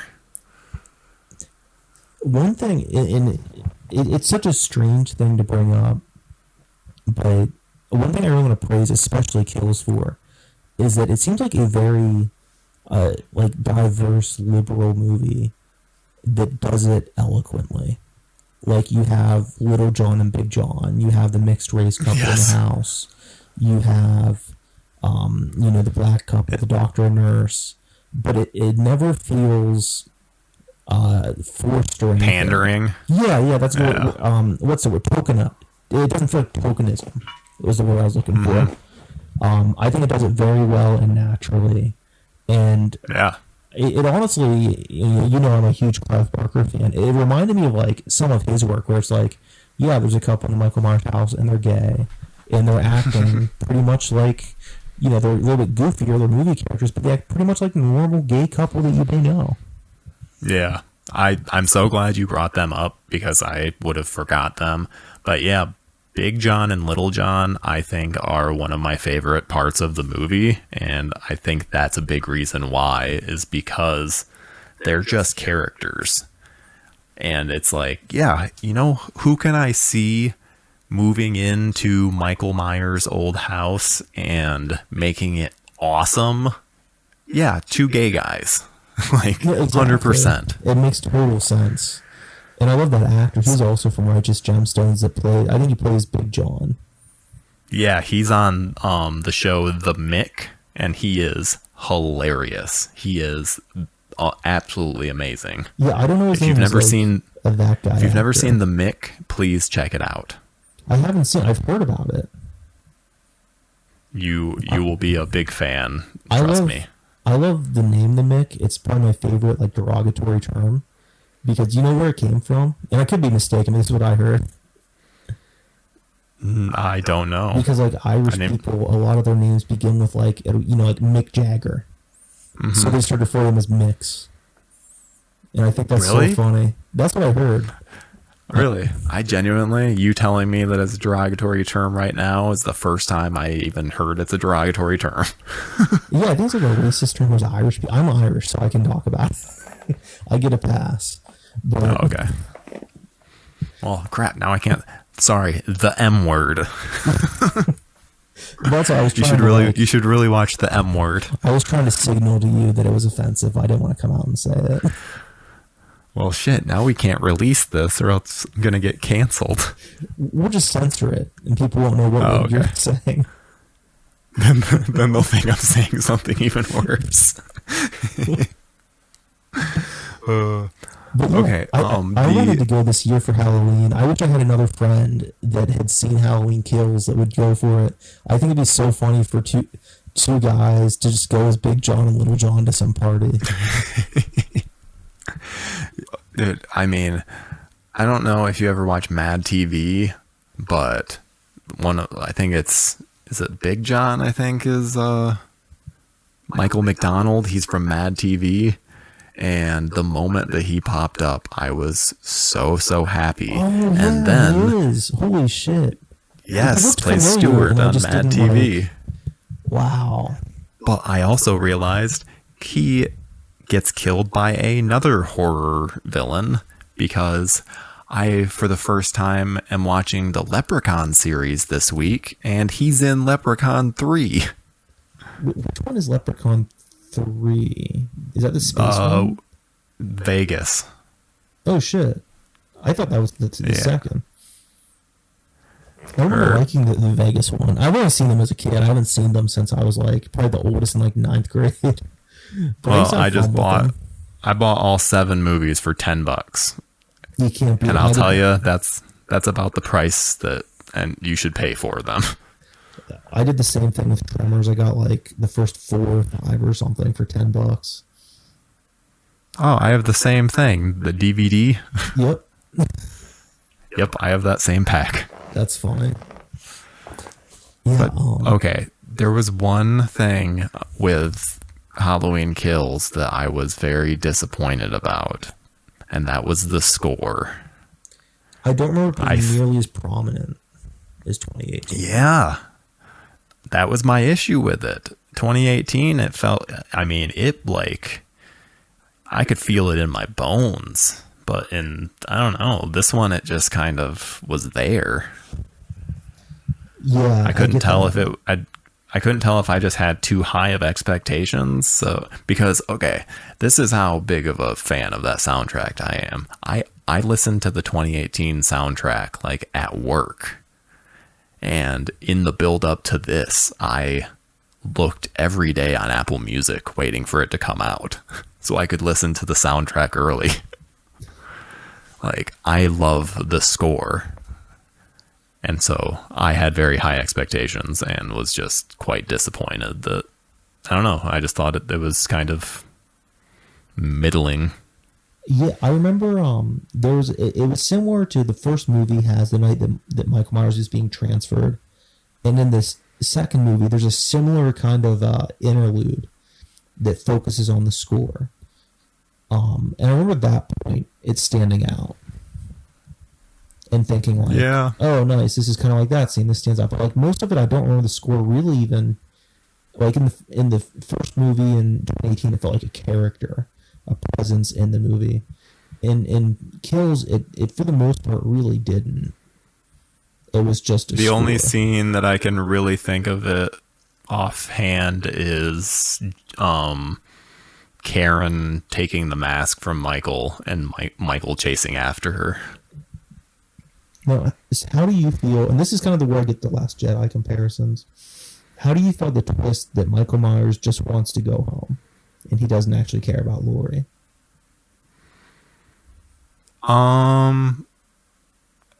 See, I didn't really view it as a twist because I felt like in 2018 it was already pretty established that he doesn't care about Laurie. But I did like the fact that they've kind of just established now of like, yeah, Michael just wants to go home. Because then now it's like, now we know, like, okay, where the heck is he going? Because it's like, okay, why is he breaking out? He has to be breaking out for a reason. He has to have some kind of destination. So it is nice now that we know what that destination is, and it's a destination that makes sense. Yeah, I think it makes sense. I think that they add a lot to the Myers house in this, with the footsteps at the window, with, of course, you get, like we said, Big John, Little John, and then redecorating the house and everything. You get the kids, and they're telling, like, the scary story to them, so you get that. The Myers house really wasn't that big of a factor in 2018 that I remember at all. And in this one, it's almost built all around the house. And I don't even think it's in the 2018 version, is it? I don't think. No, I'm trying to think.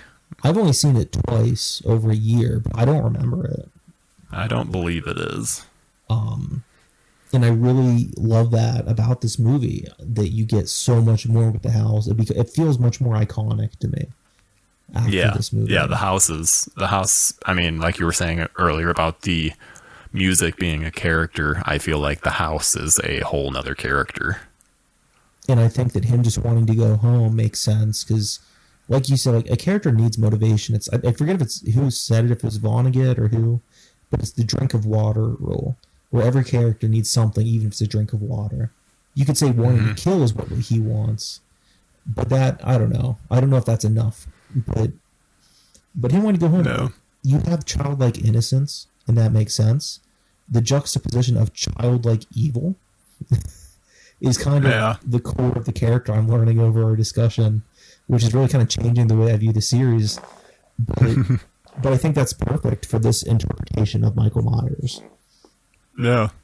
Well, so one thing that, and you may not have noticed having only seen it the one time, but I've seen a lot of criticism about like Michael just kind of appearing behind Karen at the end, but like they set it up. Like they 100% set it up. They have blood. There's like a pool of blood. I think there's a handprint. There's like these different things to show like, oh, Michael's already gone up. Michael's already up there. Because when you see it the first time, you think that it's showing you like, oh, that's the body. That's the blood from the boyfriend or the blood from Lonnie. Where it's like, no. The placement of them is not where their blood would be.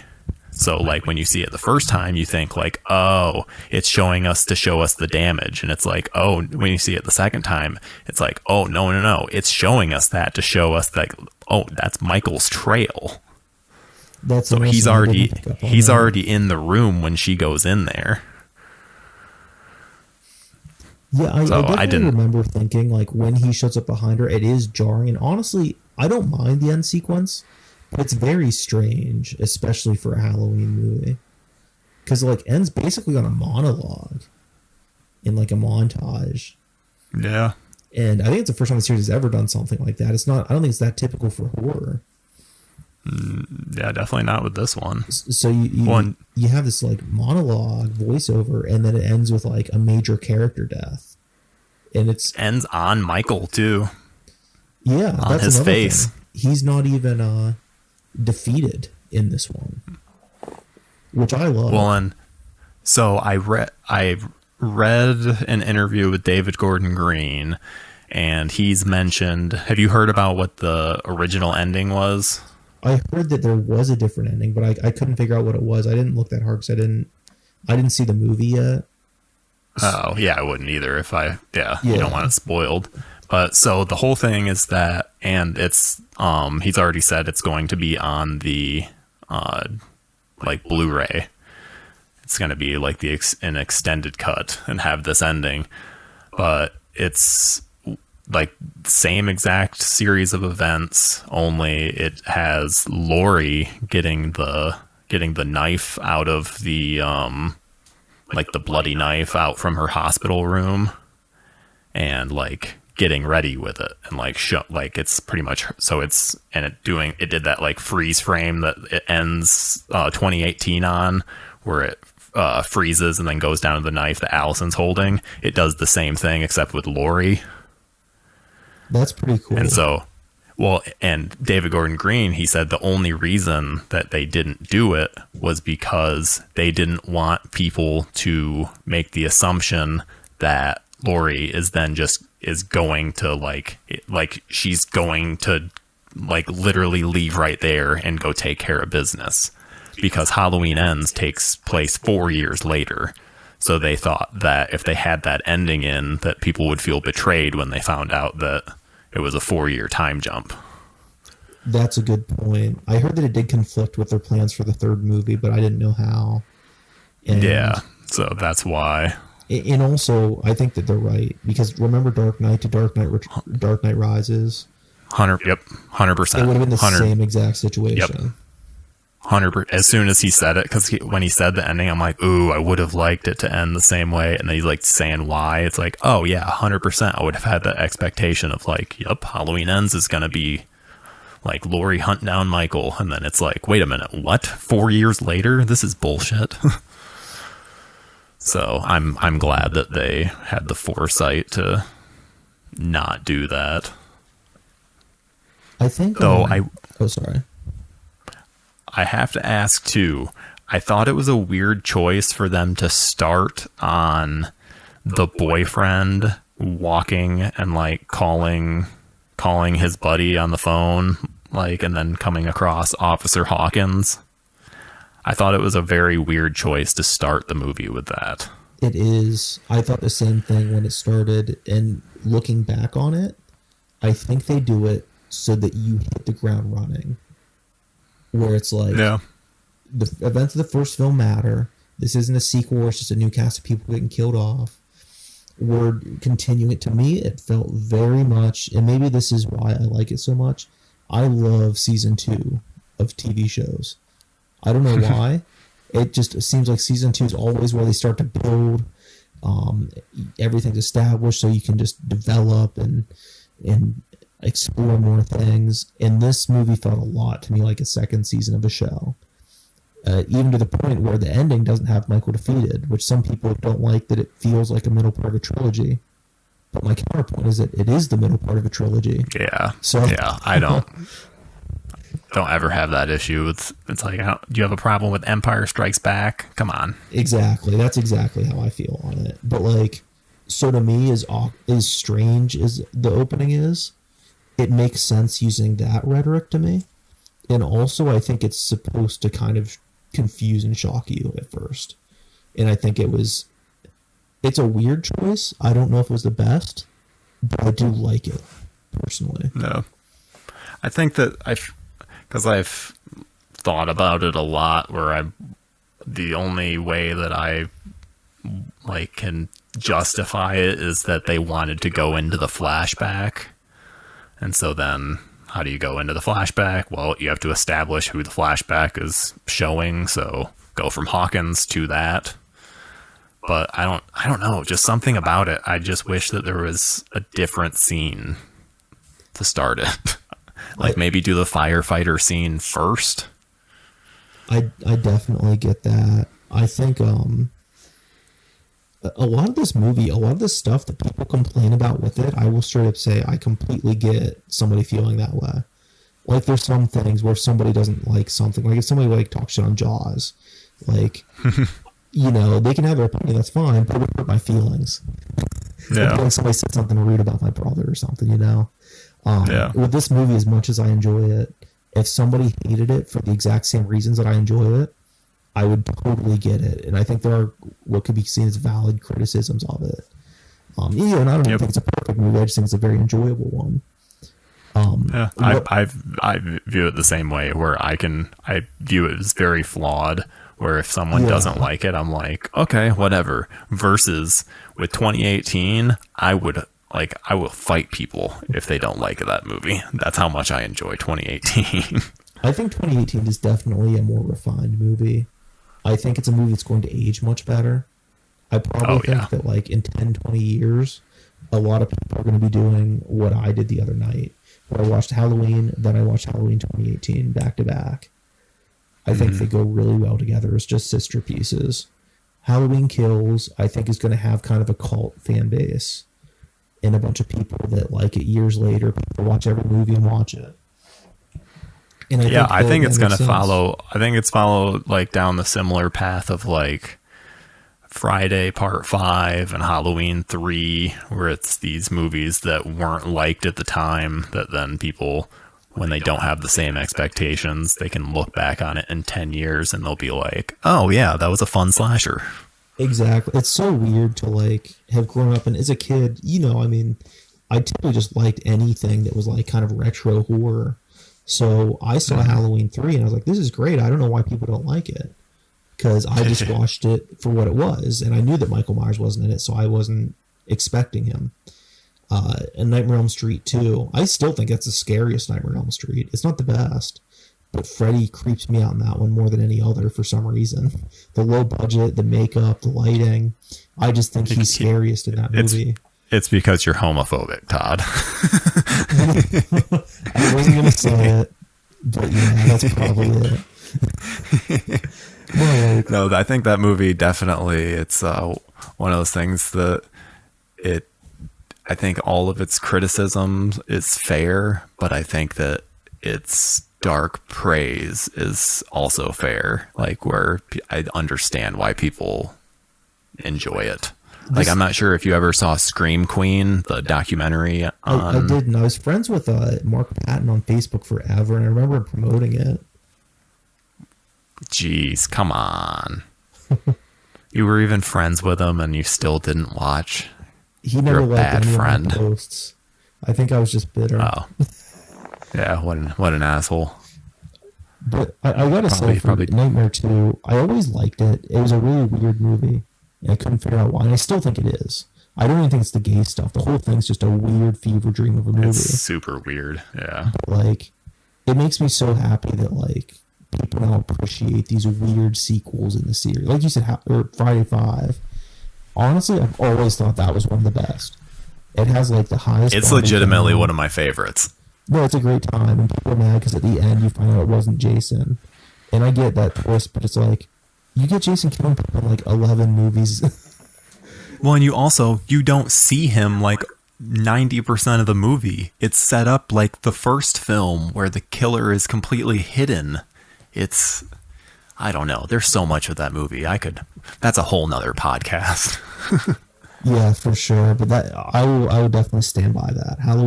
I keep saying Halloween. Friday 5 is a lot of fun. With that said, Friday 6 is a lot more fun. But yeah, I'm right there with you on that. I love all the Friday. I love all the big 3 franchises. There's not a single one in there that I dislike. Maybe Nightmare on Elm Street reboot. Yeah, I'm pretty positive most of them. I haven't seen all the newer ones for some of the series. Like, I'm trying to think. I didn't see Rob Zombie's Halloween 2. I don't think I've seen all of the Friday 13th reboot. I guess that's it. I sent you a fan edit of the Rob Zombie. You did. I got that. Yeah, get that downloaded and watch that, and I think you'll enjoy it. I think I'm going to do it tomorrow before work. I work at 4 in the afternoon. I thought that'd be a fun thing to do before work. Yeah, I think it's only an hour 20 because it's literally just it gets rid of all of the redneck hillbilly bullshit, and then it has like one scene from Halloween 2 in it. Oh, that's interesting. I put a scene from Halloween 2 in it. I didn't expect that. Yeah, I don't want to tell. I obviously, if you had seen it, then I'd be able to tell you, like, oh yeah, it's this scene. But yeah, one thing I want to say, speaking of zombies movies, I actually do think this new series draws a little bit from Rob Zombie's movies. I don't think people want to admit that, but I do see a little bit of that in the DNA. Not much, but just a little bits like kind of the Michael Myers stuff, actually. Like the brutality of it and how the deaths are done, especially the bathroom sequence in 2018. Yeah, I could see that. Maybe it's because just he's very brutal. Yeah, maybe it's just because it's a modern movie and it's, a brutal scene. But I see little bits of it. There's little bits of the entire franchise in both these movies, and I like that they do that.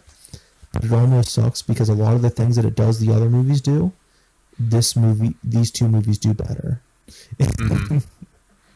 Well, and you bring, that's an interesting point. I think, and now I'm trying to think through all the movies, and I think what it is that, so in the Rob Zombie movies, in the non-Rob Zombie movies, Michael is very much, like, all of his kills are very, like, almost like theater stage play, like in terms of like the victim is not really struggling. It's like they've just kind of accepted that they're going to die, versus in the Rob Zombie movies where it's like, oh my God, he is legitimately like going after this person and that person is trying to struggle and get away.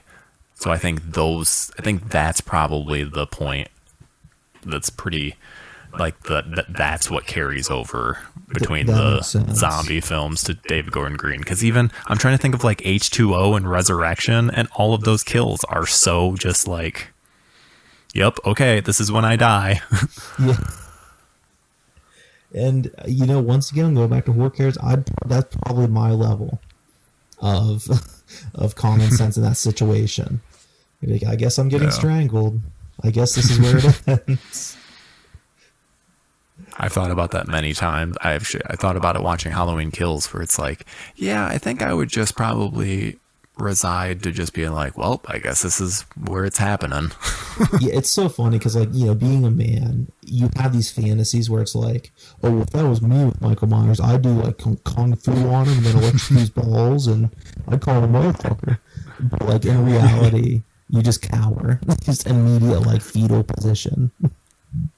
That's the thing that I like the most about David Gordon Green's films, is that his Michael is legitimately terrifying. Like, I would not want to open a door and see him. Like, versus, I mean, if I run into like, I don't know, Halloween 4 Michael, I might just like give him a hug. Him and his big hockey pads. Michael.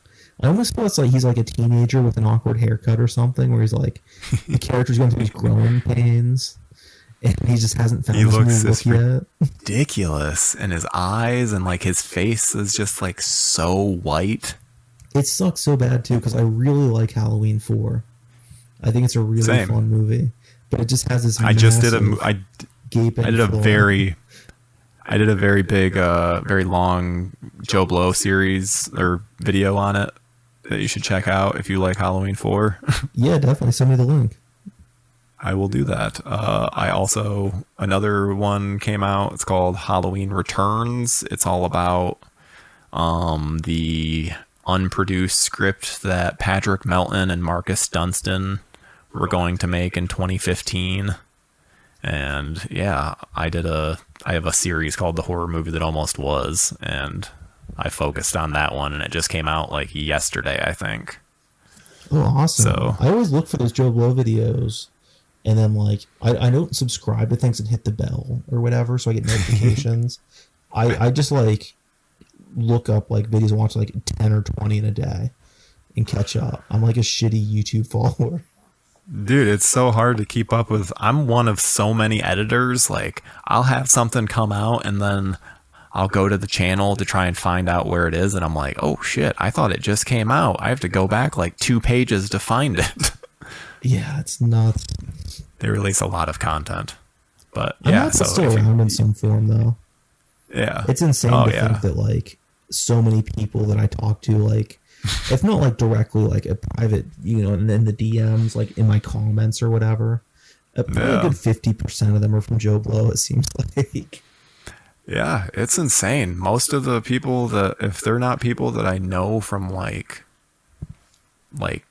School or work, then it's, well, and now technically it is my work. Oh, true. I talk to John multiple times a week through email about work stuff. Like, it's weird. It's super weird. I have to talk to Burge about things like work. I always have to tell myself, like, 15-year-old me would not believe what is going on right now. That is so funny how like it came full circle in a way. And I always find this so interesting about life as I get older. And I actually think aging in many ways is really cool. And one of the coolest things about it is like the longer that you're around, the more that things just fall into place. Not that it works out for you in the best way, but there's this poetic justice in the world that just operates at hand. And the more that you see stuff, the more things just happen. Like, this makes sense. And like even things that you want that didn't work out, or things that, were difficult to process, you look at it a year or two later, and a lot of times like, wow, that was actually exactly what needed to happen in this grander narrative of things.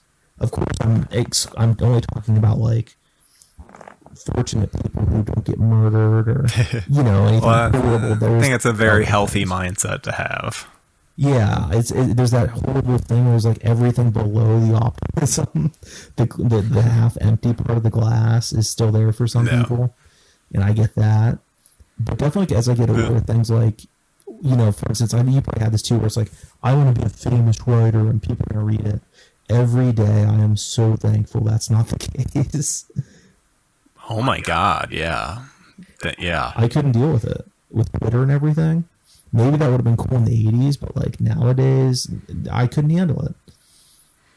Oh, dude, even nowadays, so when I release a video for Joe Blow, I don't read the comments. Oh, I don't. Because, those people are brutal. And since I'm just part of like a big website, they don't view me as like a human being with feelings. So I don't look at that stuff at all. That is just unhealthy. I try to like be open to, with a productive, constructive criticism and all that. Mm-hmm. I try to be open-minded and consider the perspectives. For instance, like my books or whatever, like some of my friends just outright hate my books. But given a chance, like, that's cool.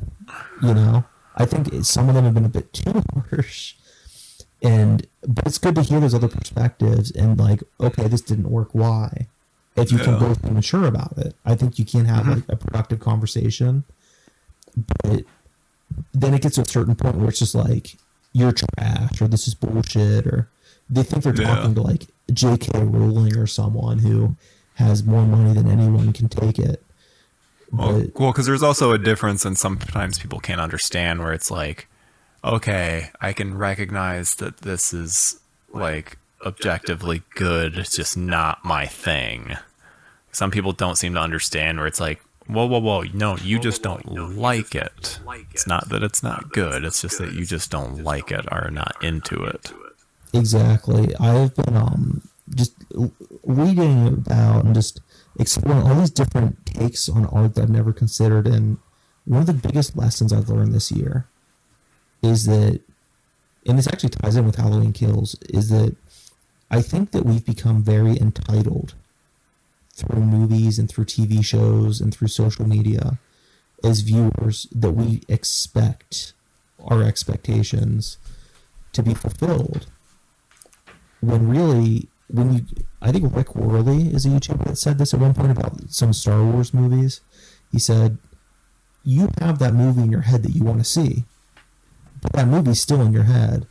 When you pay to go see George Lucas's or J.J. Abrams' Star Wars, you're paying to see their vision. Mm-hmm. And so, I mean, that doesn't mean you have to like it. Yeah. But the older I get, the more it's like simple things, like for instance, like maybe songs where you're like, I don't know, maybe Why does it have two different choruses or something weird structurally? Some kind of prog thing. Yeah. And you can realize, like, oh, this isn't like, it's not necessarily math. There's not a right or wrong way to do it. Maybe you shouldn't ask yourself, what do I want? And ask, what is this person doing? And do they accomplish it?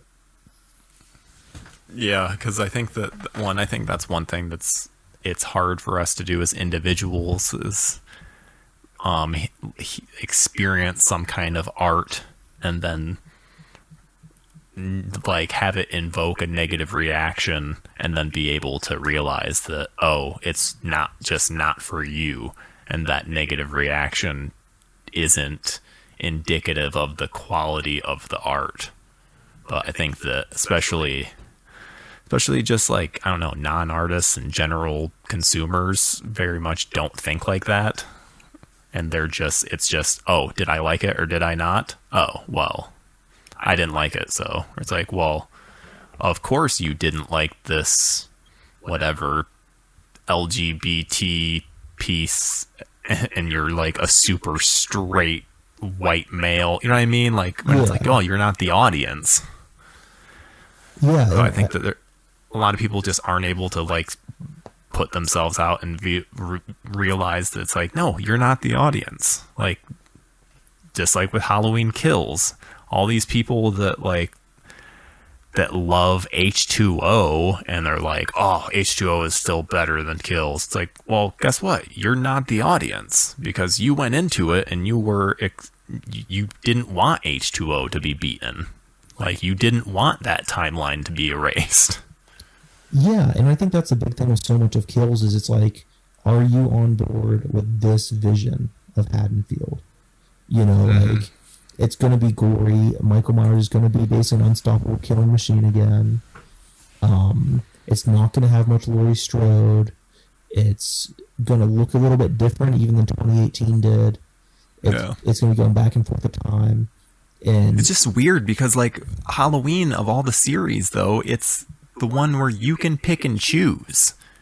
Like, it's a series that's based on that. You have Rob Zombie's series, or do you like Season of the Witch, which is its own thing, or do you like the Jamie Lloyd series of films, or do you like the Laurie Strode original arc, or do you like the David Gordon Green arc? Like, there's so many different ways of the Halloween series being that it's so weird to me that of the complaint of like, oh, well, that's just not Halloween. Exactly. Like, at this point, I think we need to accept that the original Halloween exists, and yes, it's a certain way.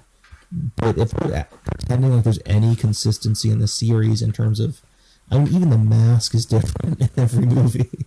Yeah. I mean, nothing is really sacred when it comes to Halloween, I don't think.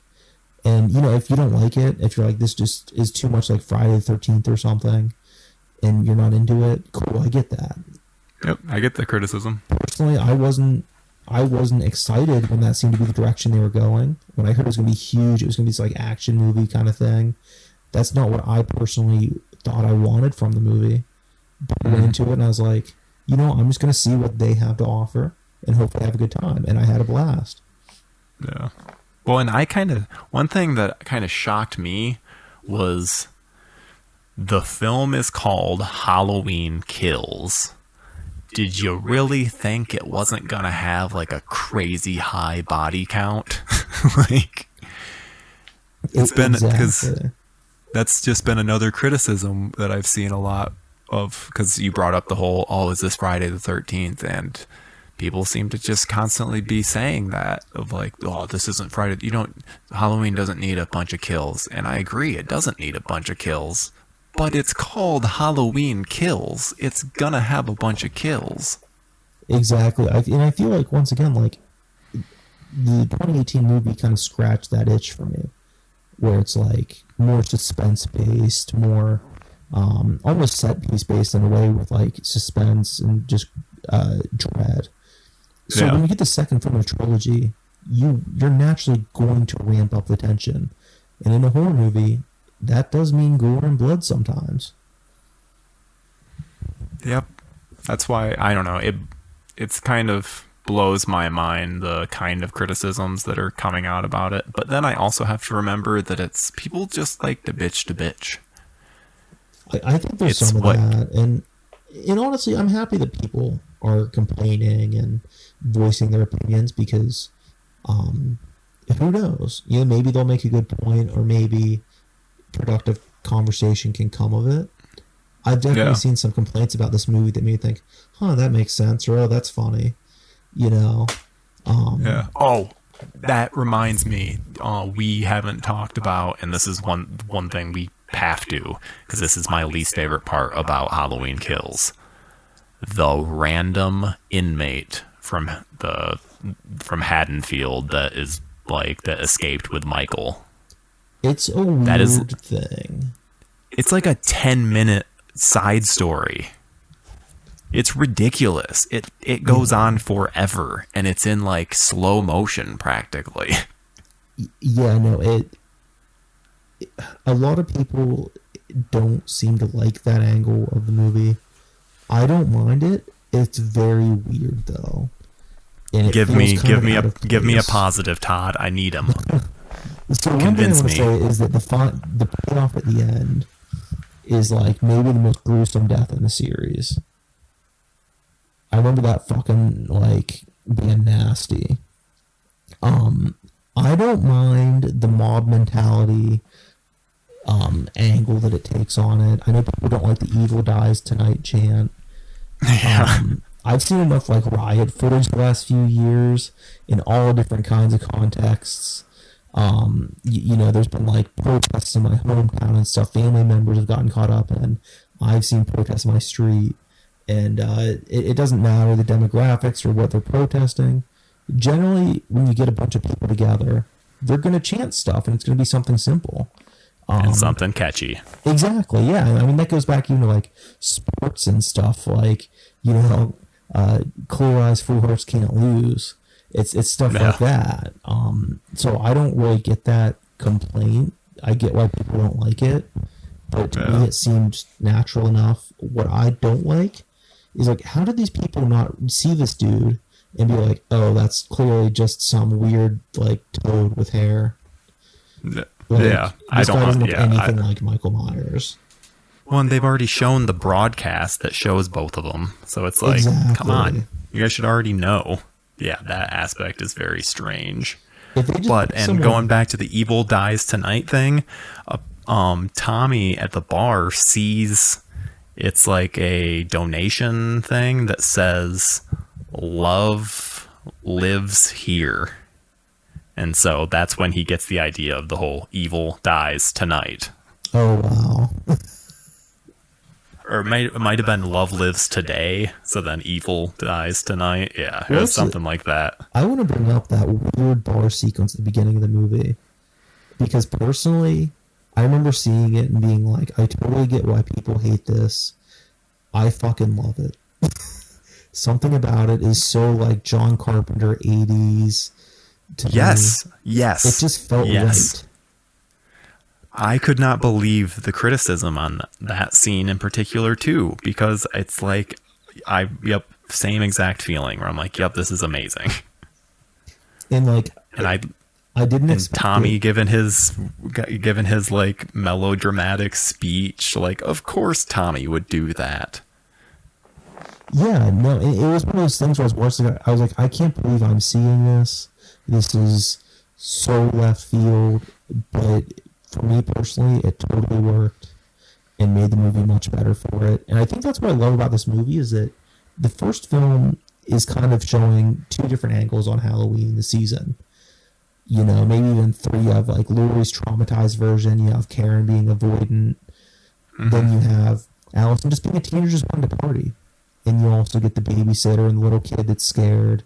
So you get all these different angles on it, but it's mostly focused on a younger perspective, as it should be. This film almost views Halloween from the perspective of an adult.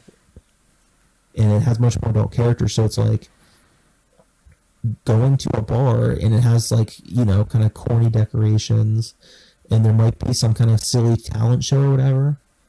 It does not seem out of place. What? I'd never thought about that, but yeah, that's a really good point. It does kind of feel like it is like you're growing with the series. Huh. I like that. Thanks. Maybe the next one will be like an elderly. Just being too old to even know. Allison and Lori are going to be playing bridge. I would like love backgammon, euchre. What if the next movie was mostly like Ingmar Bergman's Persona, or like that Lars von Trier, Antichrist it's called, where it's like they just go to the cabin and it's just like, fuck it, we're just gonna hide in this cabin, and then they just like lose their minds in isolation, and then Michael Myers shows up and there's no kills. It's just pure psychological horror. Why do it in a cabin? You just do it in the Myers house. True. I guess I just want to be more separated. No, yeah. I know that Jamie Lee Curtis said the next movie is going to piss people off, and I love that. I love that they're taking risks and just saying, like, you may not like it, and that's okay. Yeah, I'm hoping that it... I don't know. I'm hoping that they kind of take things... I don't know. I just want it to be more long oneers, and I think one aspect that I want to see return is Michael creeping.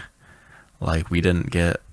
Because one thing I love about Halloween and Halloween 2018, and even elements of, like, Halloween 4 and Halloween 6 even, and 5, is the Michael stalking during the day scenes. Which, since this movie takes place in a span of like 6 hours, we didn't get any of that. So I just hope that Halloween Ends has a ton of like stalking scenes. I think it will. I think the next movie is going to have a lot more in common with Halloween 2018 than kills. Yeah. I definitely see that. I think it's going to be more character focused on Lori and Allison. I think it's probably going to have a lot less violence in it, and it's going to be a lot more character driven and moody is my, I don't know, that's my impression that I'm getting from what I'm hearing from it. I think I remember hearing, God, they said something about what it was going to be about. Like, they're dealing, because it's going to be taking place in like 2022, so like these characters have dealt with COVID, and so there will be like some people will be wearing masks in the background, and so then it's like you're dealing with some people, or it's like, oh well, Michael might be able to hide without his mask, without his like Michael Myers mask. It's so weird because a part of me is just so avoidant with the COVID stuff that it almost is giving like just a bad feeling that movies are acknowledging it, in the sense that like, oh, this part of this shitty time is going to be commemorated in story. You know what I mean? I almost want to pretend it never happened. I think the right way to do it is treat it as just, yep, this is just something that happened, and not, because I think you just can't do anything in the midst of it. Like, you can't do mid-COVID stuff anymore. Unless you're telling that specific story, but otherwise it's just like, nope, just treat COVID as something that happened and don't even acknowledge it. I think that is a good way to approach it, especially when like Halloween, where it's not going to be a deep meditation on the subject or anything. Yeah. Well, and I think that was what it was. It was supposed to be about like social media's influence on events. So I have a feeling it's going to be like people saying that like, oh, well, I heard it was so-and-so that did this. I don't even think it was Tom. I don't even think it was Michael that did this and that. They're just saying it's so-and-so. Like, so I think it's going to be a lot of like how misinformation spreads, and that could be interesting. And that could build up the boogeyman aspect too. Where you're looking at Michael Myers now as like a creepypasta or something. Yeah, I mean, he's going to have an even greater like legend and hold over that town, because I'm curious if it's going to be a thing where like, oh, Halloween's canceled in Haddonfield. Yeah, so, I wonder if I guess they won't. I was going to say I could definitely see like a mid-COVID thing where he's breaking into people's homes during social distancing. and having an easier time of it. No, from what I understand, it's the only reason Gordon Green even mentioned COVID was him saying that, like, so these characters will have dealt with the trauma of, like, the events from 2018, but then they'll have also dealt with the trauma we all dealt with in 2020. So I don't think it's like something that it's going to be like legitimately mentioned, but I guess we'll see. Yeah, well, that makes me happy, because if there's one thing these characters haven't had enough of, it's trauma.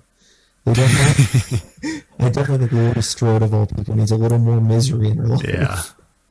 Well, if anything, though, it seems like I have a feeling that when they pick up with Halloween Ends, her and Hawkins are likely going to have been, like, together for 4 years at that point.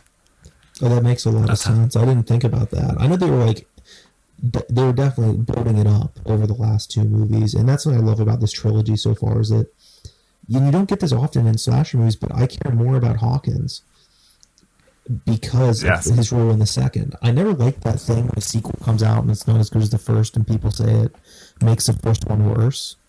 But this is a rare instance where the sequel really helped elevate the original, where what it does with different characters, like I forget the boyfriend character, Lonnie's son. I now appreciate his character so much more in the first movie, knowing what they do with him. Whereas, like, I haven't rewatched 2018 since watching Kills, so I'm curious as to what moments will stand out.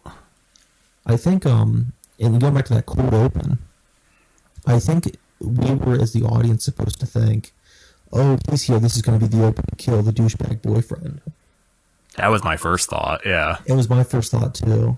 And I liked that it leads you there. And then it's like, no, actually, we're going to develop this character. You're actually going to like him and care about him by the end. See, I don't know if I liked him and cared about him. I was definitely rooting for him to die. Yeah, I wasn't that might just be where we differ. Like, heartbroken, but I felt a little bad for him, because a part of me is like, he's a douchebag, but he's just a teenager. I always say, like, what teenage boy is a good person? Yeah. I just kind of viewed. I'm so annoyed by his character in 2018, just with how much. Where it's like, dude, you have a girlfriend. Why are you not just like immediately pushing that girl away? Yeah, it's. I mean, I don't. Like, he has douchebag behavior, so that's why I wasn't a fan. It is very true. That scene, and that really is, unfortunately for me, the worst part of 2018 is that party scene in general. Just the way it's set up with him kissing the other girl and stuff just seems so like we need this to happen to move the plot forward. Yeah. And just the whole thing just looks different than the rest of the movie. It looks like it could be any party scene in any movie. If you said it was a comedy, nobody would bat an eye. If you said it was like a teen drama, nobody would bat an eye. You know what I mean? Whereas the rest of the film, and that's okay, the film has those elements, but the rest of the film has a very distinct look. And then it gets very flashy and pop song is playing. And I'm okay with that in certain contexts, but in that particular movie, I don't think it flowed well. Yeah, I would concur with that. But I think we're gonna have to start wrapping this up. I agree. I was telling myself I was gonna stop recording at 10, and I was like 10:30. But I know we're just getting into good conversations. I'm like, I guess I'll just extend it. It's fine. Exactly. But yeah, now I really got to get to bed. Oh, for sure. I work at 4 to midnight tomorrow, so. Oh, Jesus. So yeah, I'm doing you got to get to bed. To stay up. But yeah, it was a lot of fun talking. Yeah, this was great. And if you, I'll be linking. Whichever one of us puts this up, there will be links below for any of the stuff we talked about. Okay, that's a good idea. Yeah. Yeah, I mean, we can always record again and figure it out. Like, I was doing that too cool for the comic shop, but Eric, he got a new job, and he's just not able to balance it, so that's going to be hitting the back burner. Oh, okay. But, like, what I originally told him before we just happened to keep doing it every other week was, like, let's just do it whenever we have something to talk about. Like, it's just a fun thing. No, I'd love to do it again in the future. Yeah, we already know. We definitely we'll have to figure out a good topic for that. Yeah, I'm sure. Or maybe she'll listen to this one and she'll be like, "Oh, you guys didn't even talk about this or this." Maybe we'll have to do a